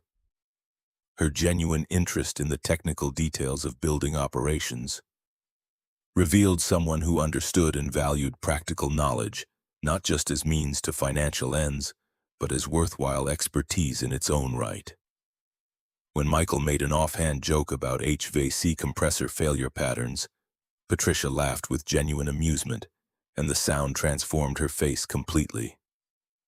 Michael caught Robert's eye afterward, raising an eyebrow with unspoken commentary. The message was clear. She's different around you. By late afternoon, they'd developed comprehensive documentation demonstrating that properties maintaining consistent in-house teams showed 37% fewer catastrophic failures and 22% higher tenant satisfaction ratings than those that had transitioned to outsourced maintenance, even when controlling for building age and condition. Thursday afternoon arrived with Emily practically vibrating with excitement about the lab tour. Robert arranged to leave work early, meeting Emily at her school and taking the subway to Sterling Tech headquarters. His daughter's eyes widened as they approached the imposing glass tower. "Dad, it's like a giant crystal growing out of the ground. Does Miss Patricia work at the very top like a queen in a tower?" Robert chuckled at the apt if somewhat fairy tale comparison. "Her office is near the top, yes, but we're visiting the research labs, which I think are a few floors down." Security protocols for visitors were thorough but unobtrusive, with special attention paid to making Emily feel welcome rather than scrutinized. They were issued visitor badges with their photos already printed. Clearly their arrival had been anticipated, and escorted to a mid-level floor where the research and development facilities were located. Jennifer met them at the elevator, greeting Emily with particular warmth. "Ms. Montgomery is looking forward to showing you the labs herself. She's just finishing a call and will join you momentarily." Patricia appeared minutes later, dressed more casually than Robert had seen previously, dark trousers and a simple blue blouse rather than her usual formal business attire. The modification seemed deliberately intended to appear more approachable, particularly to Emily. "Welcome to Sterling Tech," she greeted them, directing her attention first to Emily with warmth that seemed genuine rather than strategically deployed. "Are you ready to see some of the projects our engineers and scientists are working on?" Emily's natural enthusiasm quickly overcame her initial shyness. "Yes, Dad said you have robots and special computers that can see things people can't." "We do indeed. Shall we start with the robotics lab? I think you'll find it particularly interesting." What followed was a comprehensive tour of Sterling Tech's research facilities with Patricia herself, explaining complex technological concepts in terms that engaged Emily without talking down to her. Robert observed with interest as Patricia demonstrated a level of technical knowledge and genuine passion for innovation that seemed at odds with the cold corporate persona he'd initially encountered. In the robotics lab, Emily was introduced to a prototype security robot designed to patrol sensitive areas, its sensors capable of detecting unauthorized access attempts through multiple methods. The engineer supervising the project, clearly briefed about their visit, allowed Emily to help guide the robot through a simple obstacle course using a tablet interface. The robot uses artificial intelligence to learn about its environment, Patricia explained as Emily directed the machine with increasing confidence. "It gets better at navigating and identifying potential security concerns the more it operates. Similar to how you learn more about your neighborhood the more you explore it." Emily's questions were direct and insightful in the way only children's questions could be, cutting through technical complexity to fundamental issues. "But what if someone tricks it? Dad says the best security systems still need people to make sure they're working right." Patricia nodded approvingly. "Your father is exactly right. Technology is a tool, not a replacement for human judgment. That's why all our systems include human oversight and verification protocols." Throughout the tour, Robert noticed Patricia gradually relaxing, her interactions with Emily becoming more natural and less carefully calibrated. When they visited the Environmental Systems Lab where Sterling Tech was developing energy-efficient climate control technology, Patricia deferred to Robert's practical expertise several times, acknowledging the limitations of theoretical models when confronted with real-world implementation challenges. "This is why I wanted you both to see our work," Patricia commented as they observed a demonstration of adaptive lighting systems designed to reduce energy consumption. "Emily asks the questions our engineers sometimes forget to consider, and you understand the practical applications in ways our theoretical team doesn't always grasp." The comments seemed genuine rather than calculated flattery, reflecting authentic recognition of different types of valuable knowledge. Robert found himself reassessing Patricia yet again. seeing glimpses of someone whose corporate armor concealed a more complex person than he'd initially assumed. The tour concluded in a specialized lab where technology and art intersected, a space devoted to visualization systems that translated complex data into comprehensible visual formats. The lead researcher, Dr. Sarah Mitchell, showed Emily how security information could be represented through color patterns and spatial relationships rather than traditional numerical displays. This is where science becomes art, Dr. Mitchell explained, helping Emily use a simplified version of their modeling software to create visual representations of building access patterns. We're trying to make complex information understandable through visual intuition rather than just analysis. Emily was completely absorbed in the demonstration, her natural aptitude for both artistic and logical thinking making her an ideal audience for the project. As she experimented with different visualization approaches, Patricia moved to stand beside Robert, observing Emily's engagement with evident satisfaction. She has remarkable intuitive understanding. The ability to see connections between seemingly unrelated elements is rare, especially at her age. Robert watched his daughter with pride. She's always been able to approach problems from unexpected angles. Her teachers say she connects dots that others don't even see are related. Patricia nodded thoughtfully. That kind of integrative thinking is precisely what we try to nurture here. Too much specialization creates artificial boundaries between disciplines that should inform each other. As Dr. Mitchell continued working with Emily, Patricia turned to Robert with unexpected directness.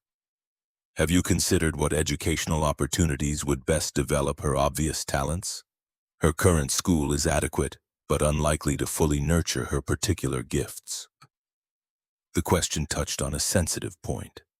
Robert was acutely aware of the educational advantages his limited resources couldn't provide, despite Emily's obvious potential. We make do with what's available. The public STEM program at her school is actually quite good. Patricia seemed about to respond when her phone vibrated with an incoming message. Checking it briefly, her expression tightened into a controlled mask of professional concern. I apologize, but something requires my immediate attention. Jennifer will ensure you see anything else of interest before you leave. The abrupt shift was jarring after the relaxed interaction of the previous hour. Patricia thanked Emily for visiting, promised to arrange another tour when more projects were ready for demonstration, and departed with the efficient purpose of an executive managing a crisis. Jennifer appeared moments later, smoothly taking over the tour and explaining that Patricia had been called to an unexpected board matter. She guided them through a few remaining labs before escorting them back to the main lobby, arranging for a company car to take them home despite Robert's assurance that the subway would be fine. As they rode home in unexpected luxury, Emily chattered excitedly about everything she'd seen, particularly the visualization systems that had so captured her imagination. Robert listened with one ear, his thoughts preoccupied with Patricia's abrupt departure and what board matter might have required such immediate attention. The answer came later that evening in the form of a business news alert on his phone. Sterling Tech accelerates operational restructuring. Outsourcing rumors confirmed. The article, citing anonymous sources within the company, claimed that the board had approved an aggressive timeline for transitioning building maintenance operations to third-party vendors across all properties, with implementation to begin within 30 days. The timing couldn't be coincidence. The board meeting Patricia had mentioned wasn't supposed to happen for 2 weeks. Yet somehow a decision appeared to have been made, or at least leaked, on the very day she had personally hosted them for a lab tour. The contradiction between her apparent sincerity during their discussions and this development left Robert with growing sense that he'd been managed exactly as Michael had warned. His phone buzzed with a text from an unknown number. This isn't what it appears. We need to talk. PM. The message only deepened Robert's confusion and sense of betrayal. If Patricia had known about the board's plans while showing them around her company with apparent openness, the entire interaction took on a more calculated aspect. Yet something about her genuine engagement with Emily and evident passion for the technology they'd seen made him hesitate to assume the worst. As Emily finally wound down from her excitement and prepared for bed, Robert found himself at a crossroads. The corporate executive who might be eliminating his team's jobs and the woman who had connected so genuinely with his daughter seemed like two different people occupying the same elegant form. His phone buzzed again with another message from Patricia. Richard forced the issue with selective information. "Don't trust what you're reading. Meet me tomorrow 7 p.m., same place. This isn't over." Robert stared at the message, weighing competing instincts. Trust the connection he'd felt during their meetings, or protect himself and his team from corporate maneuvering that could destroy their livelihoods. After long consideration, he typed a reply. "I'll be there." But as he prepared for bed, checking on Emily one final time, doubt gnawed at his resolve.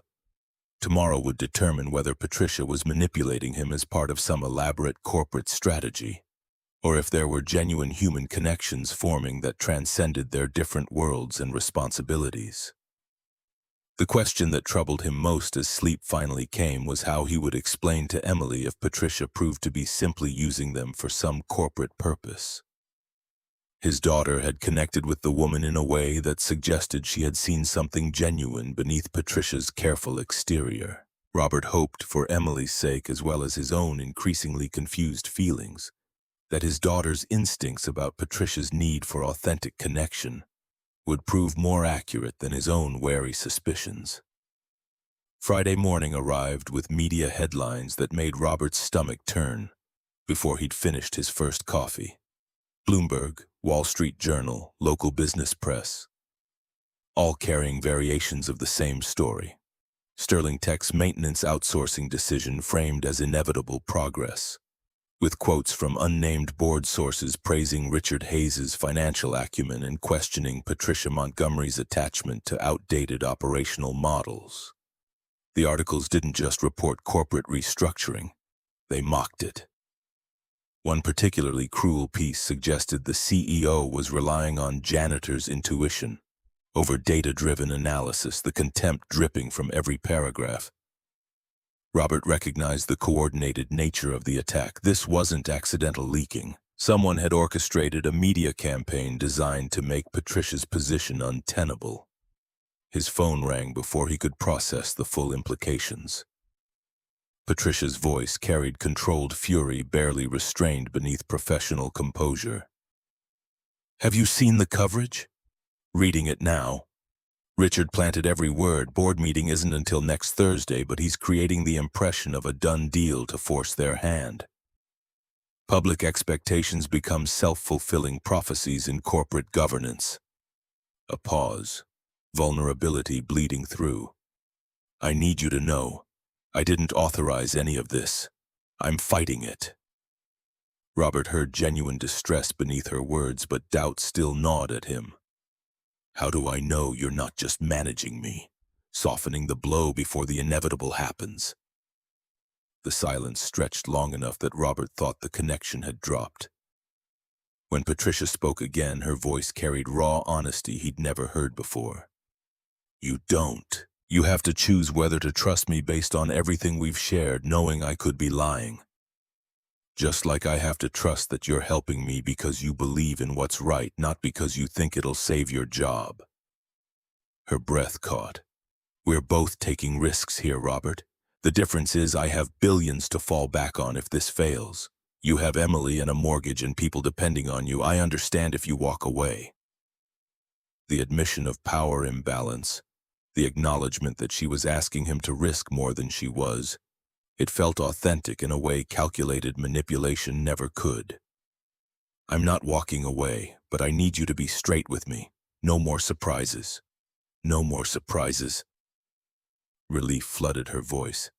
"Meet me tonight, same place. We need to accelerate our timeline."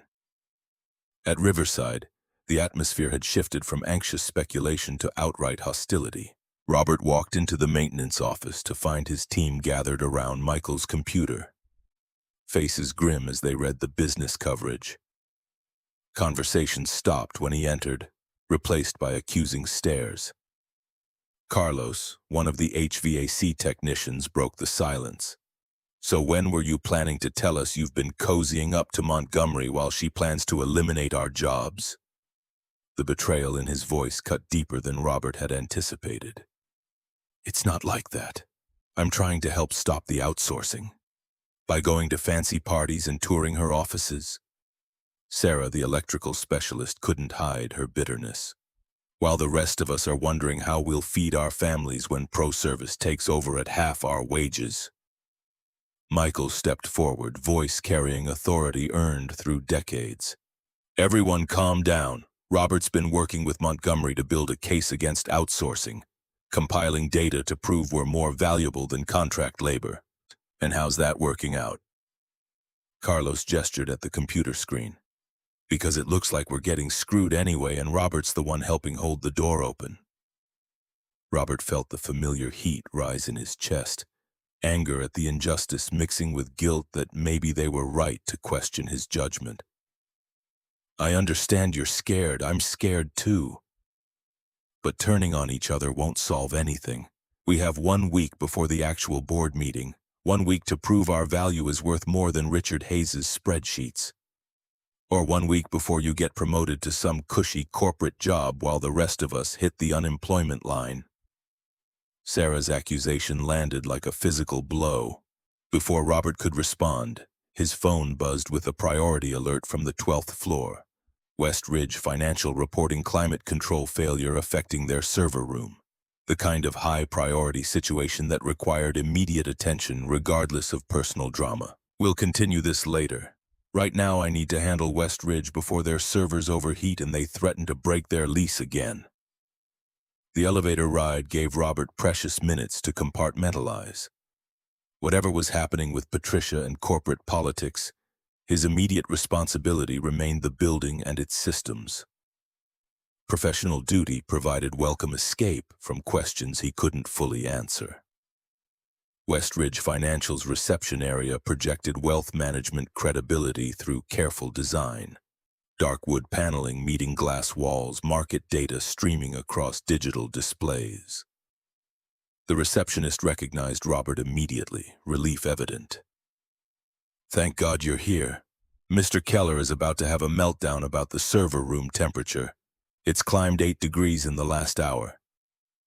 Robert nodded, already mentally reviewing possible causes as he headed directly to the server room.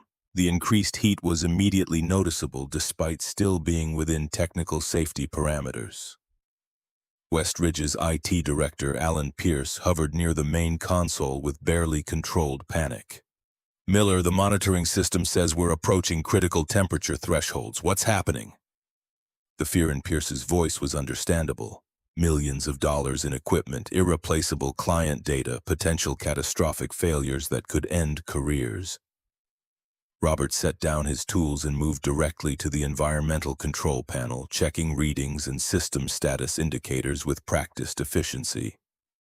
"When did you first notice the temperature increase?" "About an hour ago, started gradually, then accelerated. We've powered down non-essential systems to reduce heat generation, but if this keeps climbing, we'll have to initiate emergency shutdown procedures."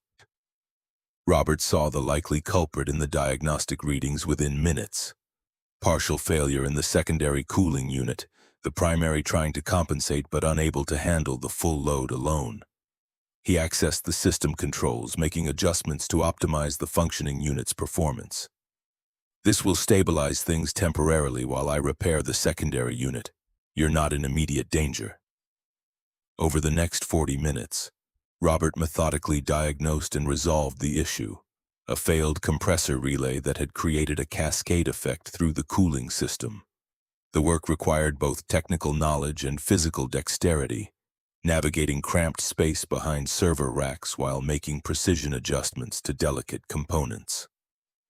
As the temperature began steadily decreasing back toward optimal ranges, Pierce's anxiety visibly reduced. "You've saved us from potential disaster. A full shutdown would have cost us zillions in interrupted transactions." Robert closed the access panel and began gathering his tools. "Just doing my job. I'll order a replacement relay with better heat tolerance.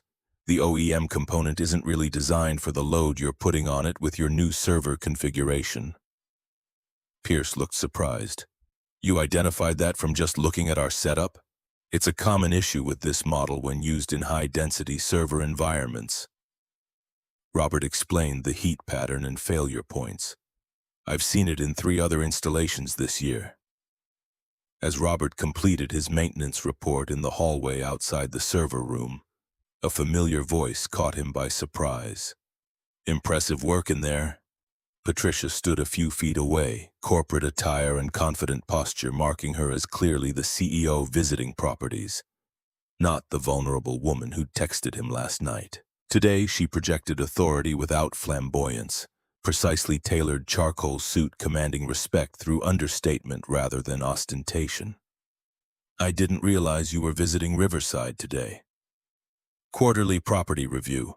I was meeting with West Ridge about their lease renewal when the server room situation developed. Your response time was excellent. Robert finished his report before responding, a small assertion of professional focus that Patricia seemed to note with approval. High-priority alerts get immediate attention, especially for critical systems like server cooling.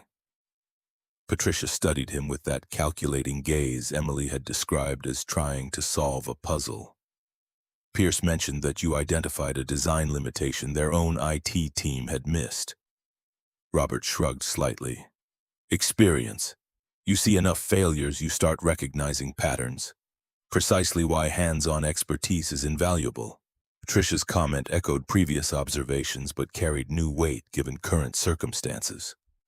Are you free for lunch today? There are matters we should discuss. The direct transition to business reminded Robert of their fundamentally different positions regardless of whatever personal connection had developed. Yes, my schedule is clear from noon to 1. Good. Jennifer will send a car for you at 11:45. With that, Patricia turned and walked toward the executive conference room, leaving Robert with distinct impression he'd just received a command rather than an invitation. The sleek black car arrived with Jennifer's characteristic precision, whisking Robert from Riverside's service entrance to Sterling Tech's downtown headquarters in less than 15 minutes. The contrast between his morning spent fixing mechanical systems in cramped spaces and the rarefied atmosphere of Patricia's corporate domain was jarring. Sterling Tech occupied the upper 15 floors of a gleaming glass tower that dominated its section of the Boston skyline. The lobby featured the company's security technology subtly integrated into an aesthetic of transparent modern luxury, with soft-spoken security personnel whose professional demeanor couldn't quite hide specialized training. Jennifer met Robert at the executive elevator, her efficient greeting carrying genuine warmth. Mr. Williams, thank you for joining Ms. Montgomery. She's waiting in her private dining room. The elevator ascended directly to the 35th floor, opening onto a reception area offering spectacular views of Boston Harbor through floor-to-ceiling windows. Jennifer led Robert through to a small but elegantly appointed dining room where Patricia was reviewing documents at a table already set for lunch. Robert? She greeted him, setting aside her tablet. Thank you for making time. Please sit. As Robert took a seat, he noted that Patricia had arranged for them to be alone. No assistants, no other executives, not even service staff visible. A carefully arranged lunch was already present under silver covers, suggesting she'd planned this conversation to avoid interruptions. I assume you have questions about what Richard mentioned at the gala, about operational restructuring. Robert appreciated the lack of pretense. I saw the news about potential outsourcing. My team is understandably concerned. Patricia's expression revealed nothing as she removed the cover from her salad. The article was premature and incomplete. The board is considering several options for building operations management, but no decisions have been finalized. With respect, that sounds like standard corporate language before layoffs. My team deserves better than management platitudes.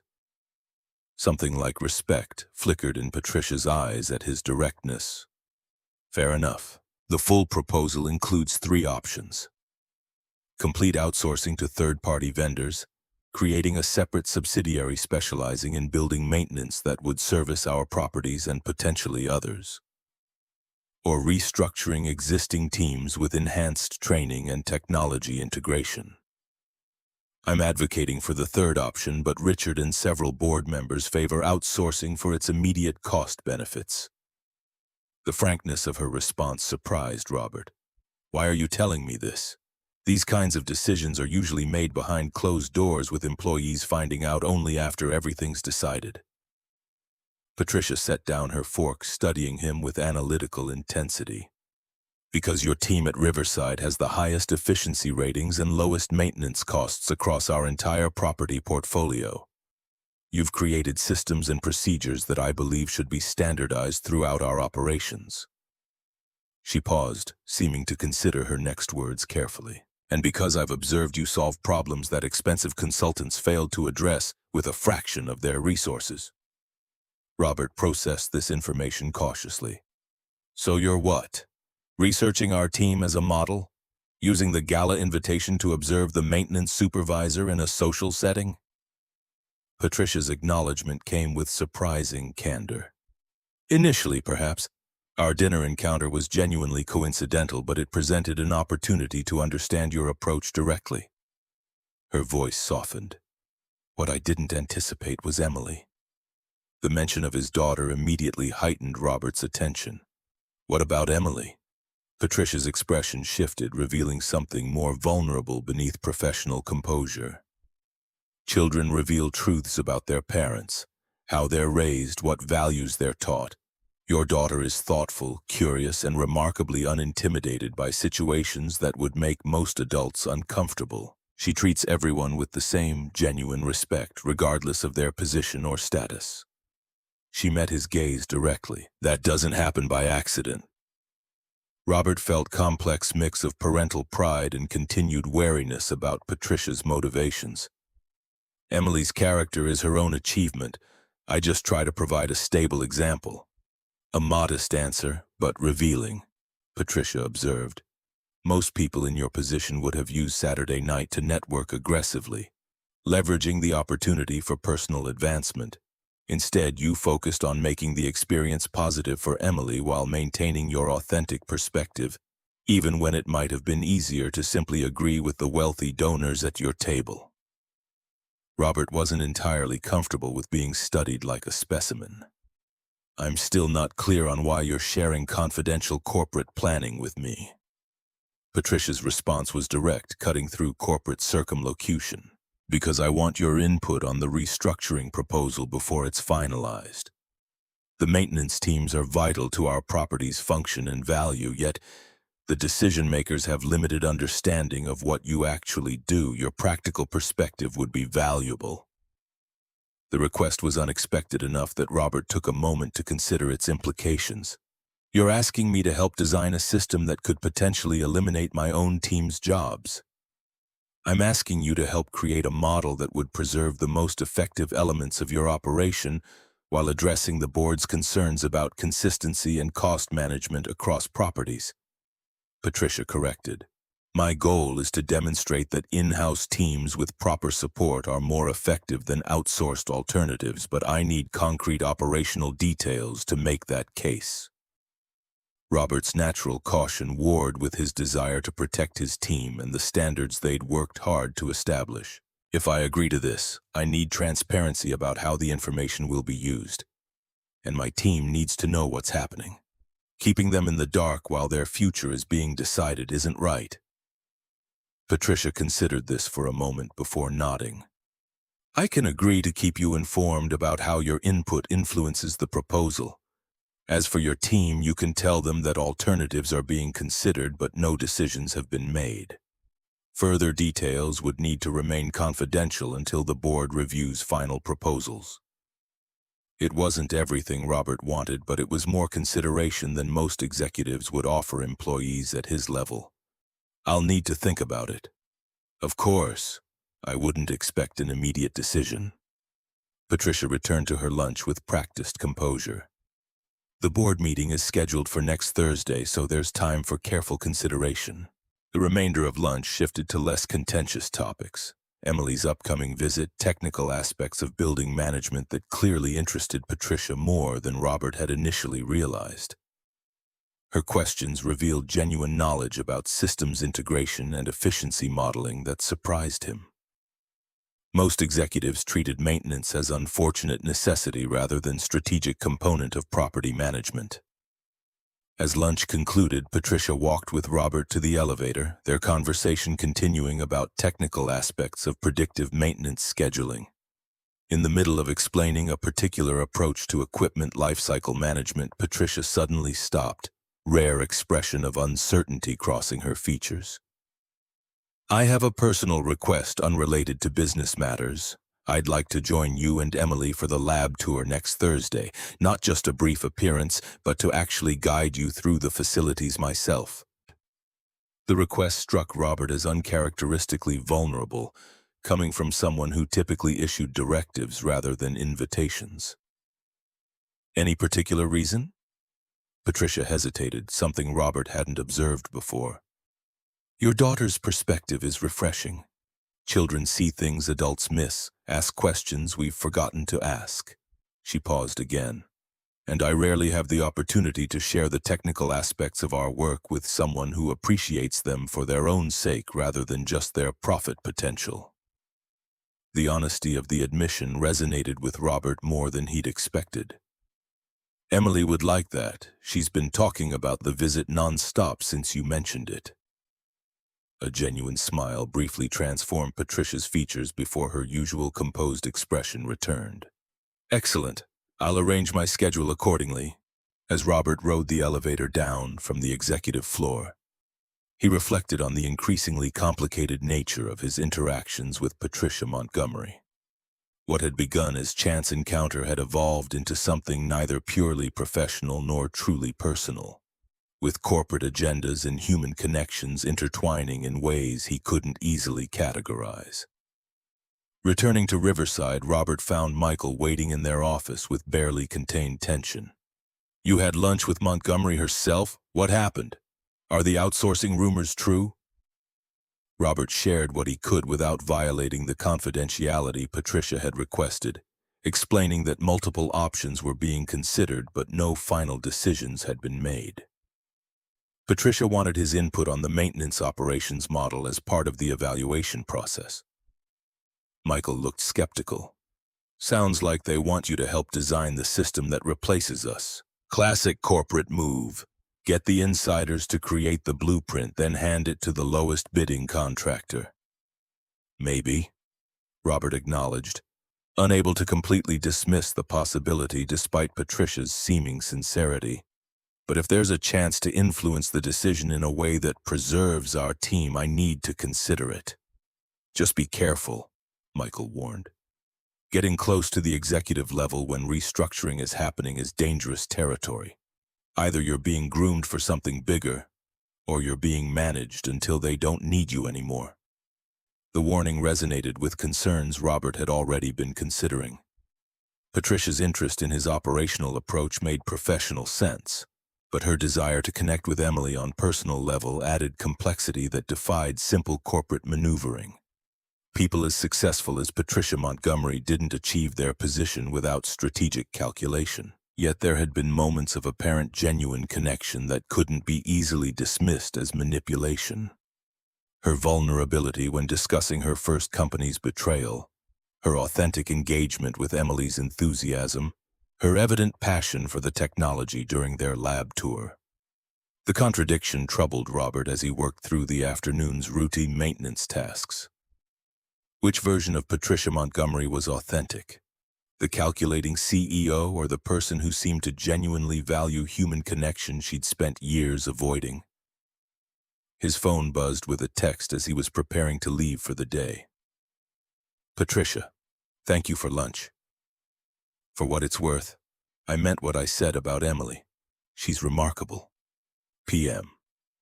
Robert stared at the message, trying to parse genuine emotion from strategic relationship management. After consideration, he replied simply, "She gets that from her mother. See you tonight. R.W." That evening, Robert left Emily with Mrs. Chenin drove to Morton's cafe, arriving early to gather his thoughts.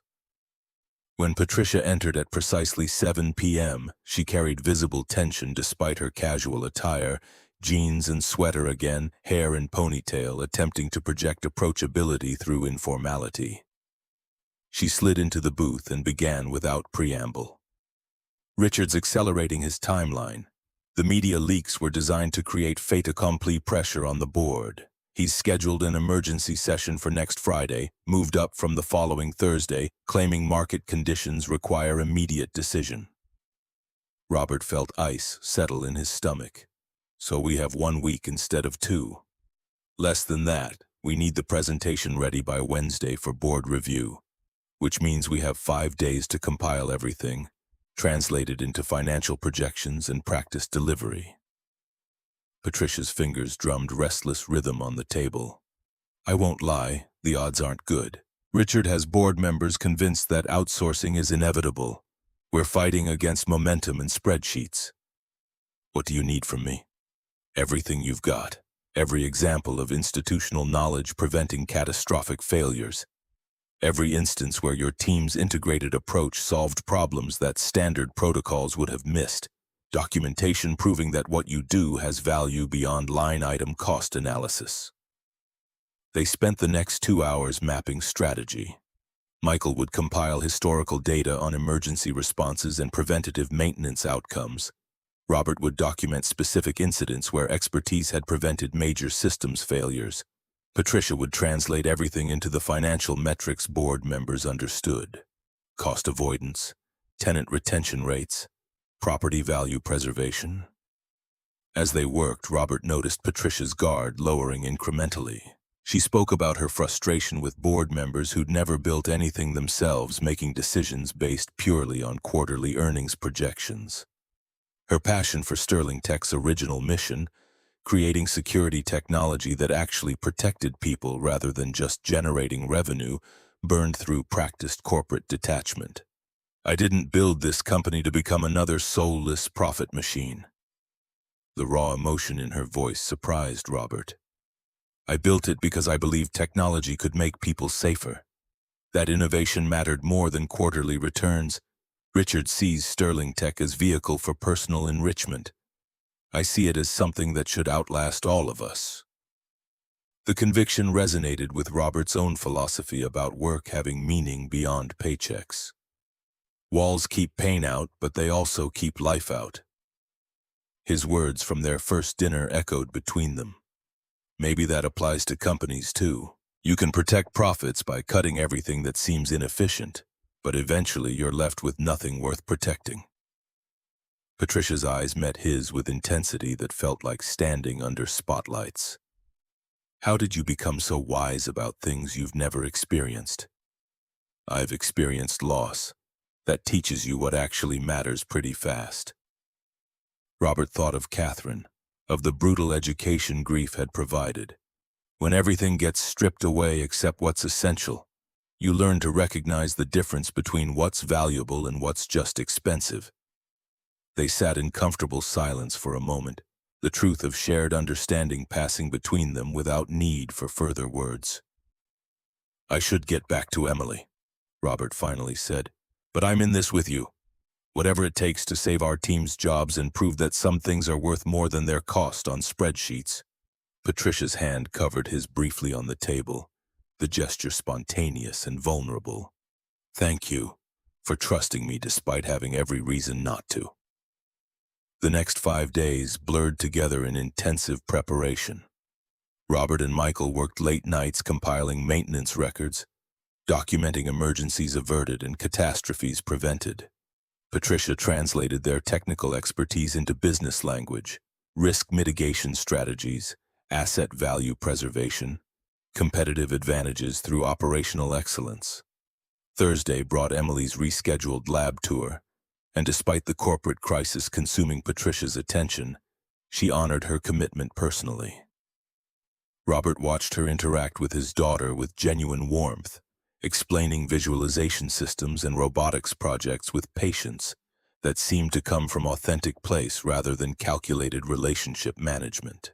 When Emily asked if Patricia was sad about something, the perceptiveness cutting through adult pretense, Patricia knelt to her level with surprising honesty. "I'm fighting for something important, Emily. Sometimes that's hard, but being with you makes it easier to remember why it matters." The moment stayed with Robert as they prepared for the board presentation. Patricia was fighting for more than just corporate strategy. She was fighting for a vision of business that valued people alongside profits, that recognized expertise couldn't be reduced to cost-per-hour calculations. Wednesday evening arrived with final practice session in Patricia's office. Robert and Michael rehearsed their testimony while Patricia fine-tuned financial projections. The presentation was solid, compelling even, but they all knew Richard would come prepared with his own data and consultant backing. As they wrapped up near midnight, Patricia looked exhausted but determined. "Whatever happens tomorrow, I want you both to know. You've given me ammunition to fight with. Whether it's enough remains to be seen." Robert gathered his materials, then paused at the door. "Emily said something the other night. She said you can tell what people really want by watching what they do when they think nobody's watching." He met Patricia's tired eyes. "I've been watching. I think I know what you really want, and it's not what Richard assumes. That matters." Thursday morning brought Robert to Sterling Tech's headquarters with Michael, both wearing their best professional attire but feeling conspicuously out of place among the executives streaming into the boardroom. Jennifer met them with encouraging smile, but Robert could see tension in her shoulders. "Richard brought lawyers. He's treating this like a hostile takeover attempt rather than internal strategy discussion." Her warning carried weight.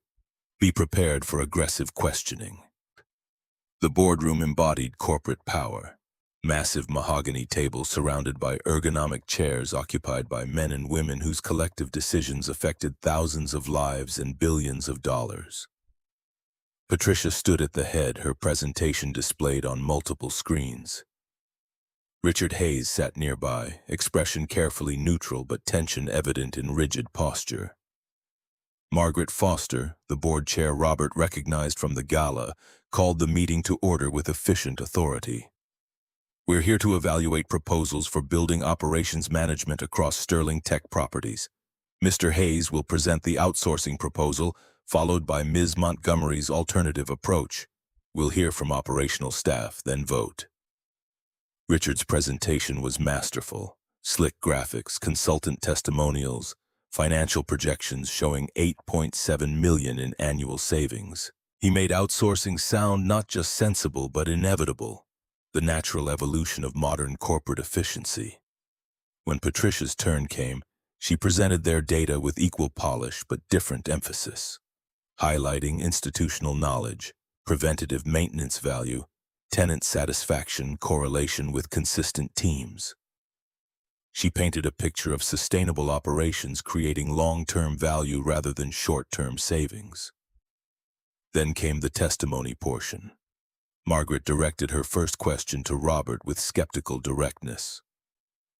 "Mr. Williams, you're asking us to believe that the differential response data from properties with in-house versus outsourced maintenance justifies significantly higher operational costs. What specific evidence supports this claim?" Robert stood, channeling years of explaining complex systems to skeptical clients. "Ma'am, 3 years ago, Anderson Tower experienced catastrophic HVAC failure that cost $4.7 million in emergency repairs, tenant compensation, and reputation damage. The third-party vendor they'd transitioned to 6 months earlier had followed standard inspection protocols, but missed system-specific warning signs that any long-term maintenance staff would have recognized immediately." He pulled up the detailed case study Patricia had helped him prepare. The failure wasn't due to vendor incompetence. It was due to lack of institutional knowledge about that specific building's quirks, how its systems interacted under stress, which components showed early degradation patterns, what normal looked like for that environment. You can't checklist that kind of expertise into existence. A board member Robert didn't recognize leaned forward with clear skepticism. "That's anecdotal evidence, not data-driven analysis. Michael stood, decades of experience lending his voice authority Roberts couldn't match. With respect, sir, I've been in building maintenance for 30 years. I've seen these standardized preventative protocols. They're checking boxes, not truly maintaining buildings. They don't account for building-specific conditions, interaction effects between systems, or the thousand small things that experienced teams handle before they become big, expensive problems. Richard's response came sharp and dismissive. That's precisely the kind of subjective assessment that modern business practice has moved beyond. We need objective metrics, not feelings about building quirks. Robert felt anger rise but channeled it into clarity. Objective metrics only measure what you're tracking. Buildings aren't just collections of separate systems that can be maintained independently. They're living environments where HVAC interacts with electrical loads, where seasonal patterns affect structural stress, where occupancy changes create cascading effects most models never capture. He pulled up comparative data Patricia had compiled.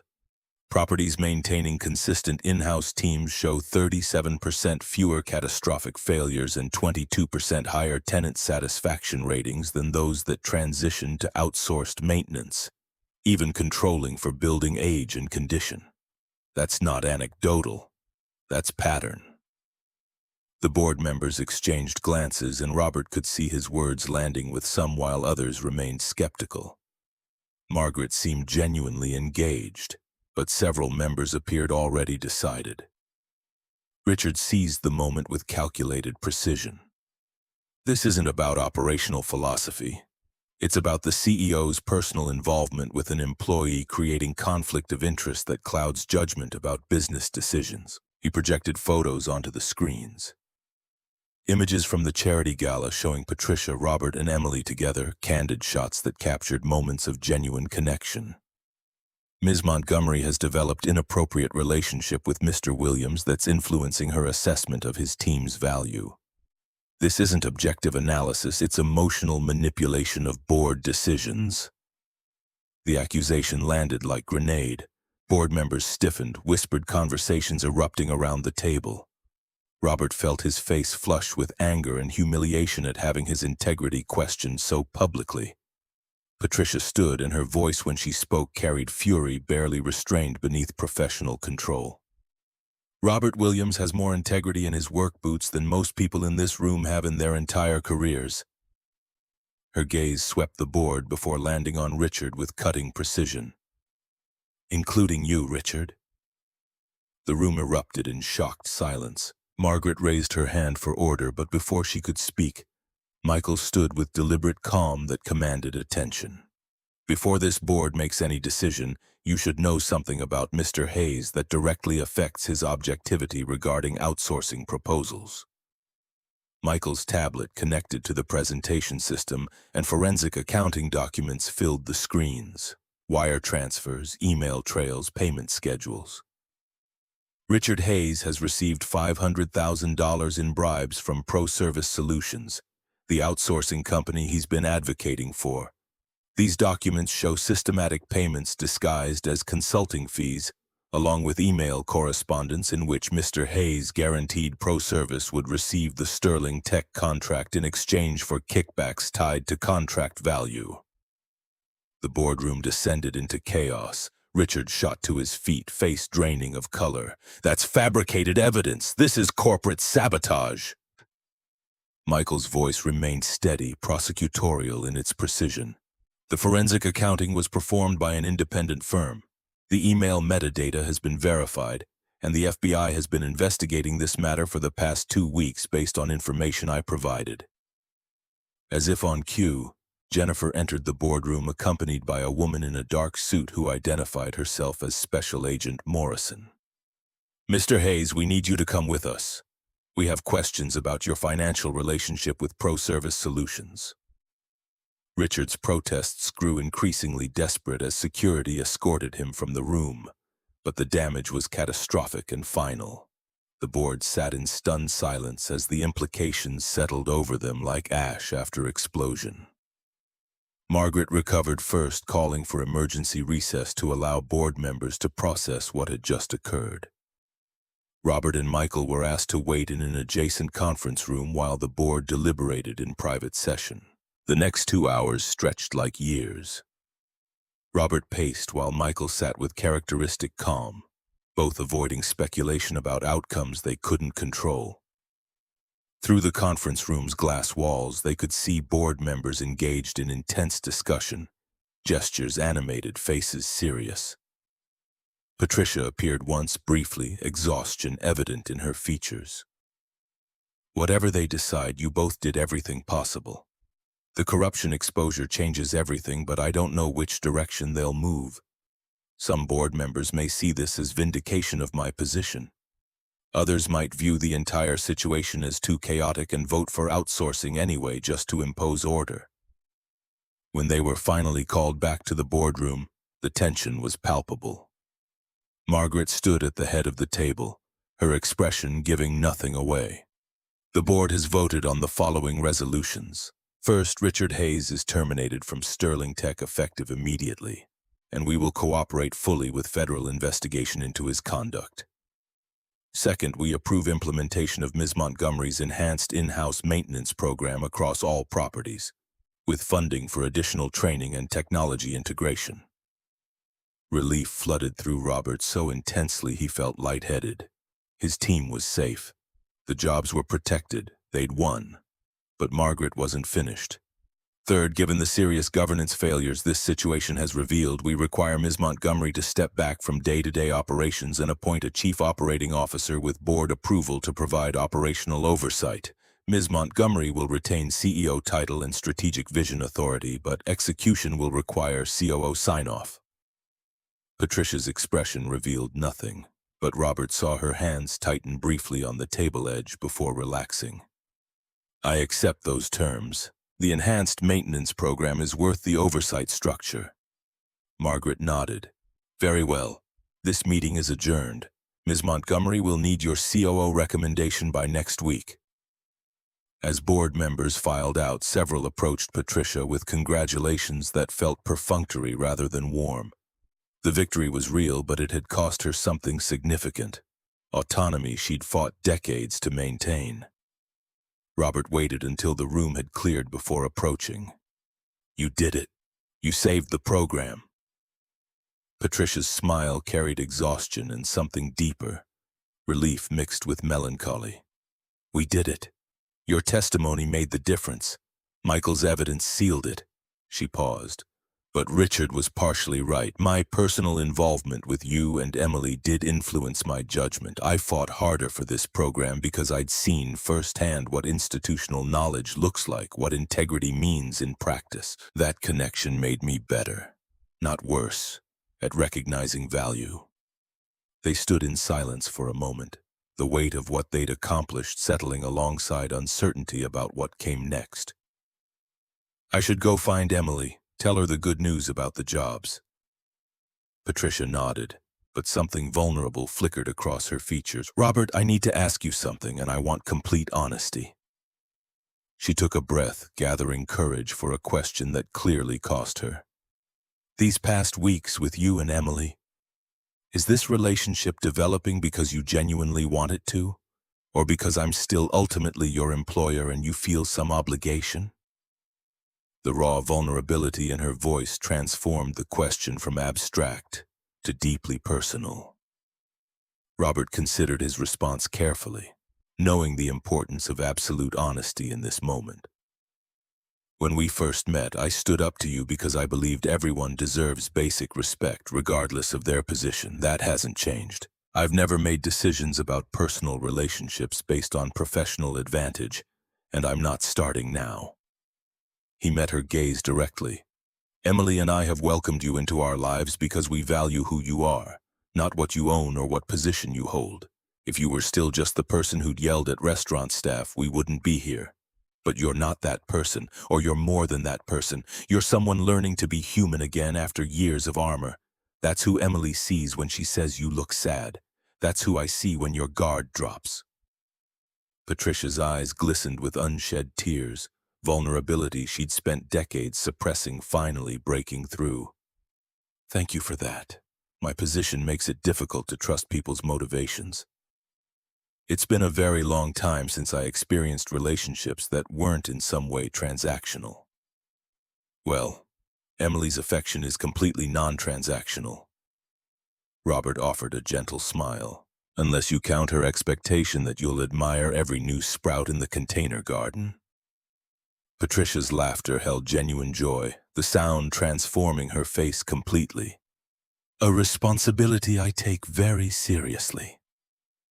The following Sunday afternoon, Patricia joined them at their modest apartment for garden planting as promised. Dressed in jeans with her hair pulled back, hands getting dirty with soil and seeds, she looked more relaxed than Robert had ever seen her.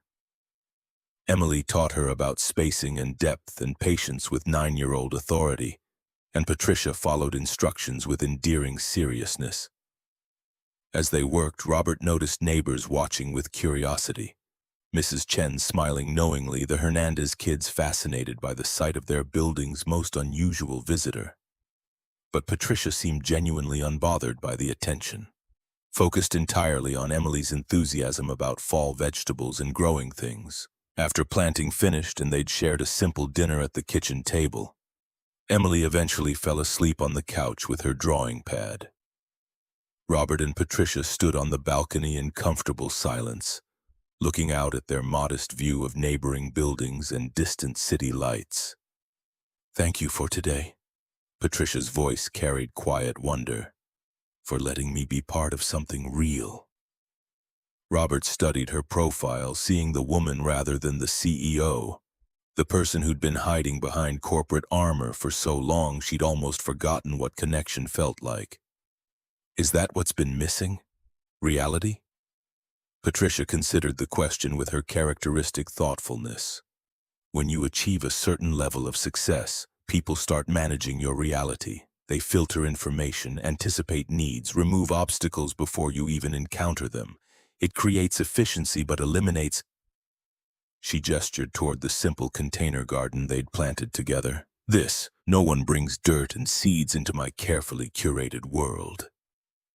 The insight explained much about Patricia's response to Robert's directness and Emily's natural authenticity.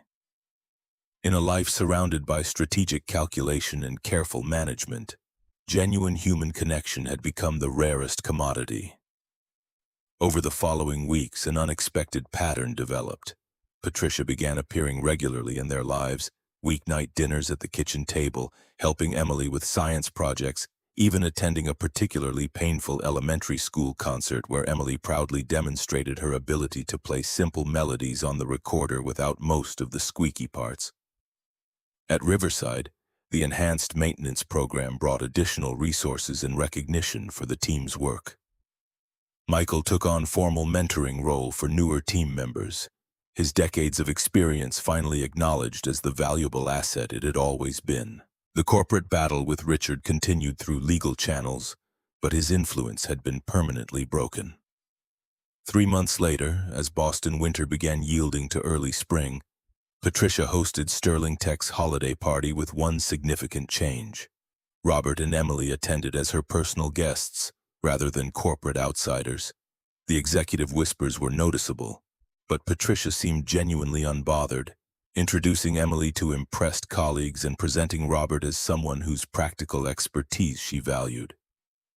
When spring finally arrived, 6 months after that first restaurant encounter, their container garden bloomed with vegetables they'd planted together. Morning sunlight illuminated the balcony as Robert, Patricia, and Emily checked the progress of kale, spinach, and peas climbing the railing. Emily picked the first mature vegetables with ceremonial care. "See? Best things grow in places you don't expect them to. Mom used to say people are like gardens. They grow best when someone believes in them." Patricia looked at Robert with expression that held gratitude and something deeper. Recognition that what had grown between them was as unexpected as it was genuine. "Your mother was a wise woman." Robert's voice carried warmth and peace when he responded. "She'd be happy knowing Emily has another strong woman to learn from." The camera pulled back from their balcony garden, showing the modest apartment building, then the Boston skyline beyond, 2 worlds that had found unexpected harmony through simple human connection. Walls keep pain out, but they also keep life out. Sometimes the bravest thing isn't building higher walls, it's learning when to open the door and let someone in.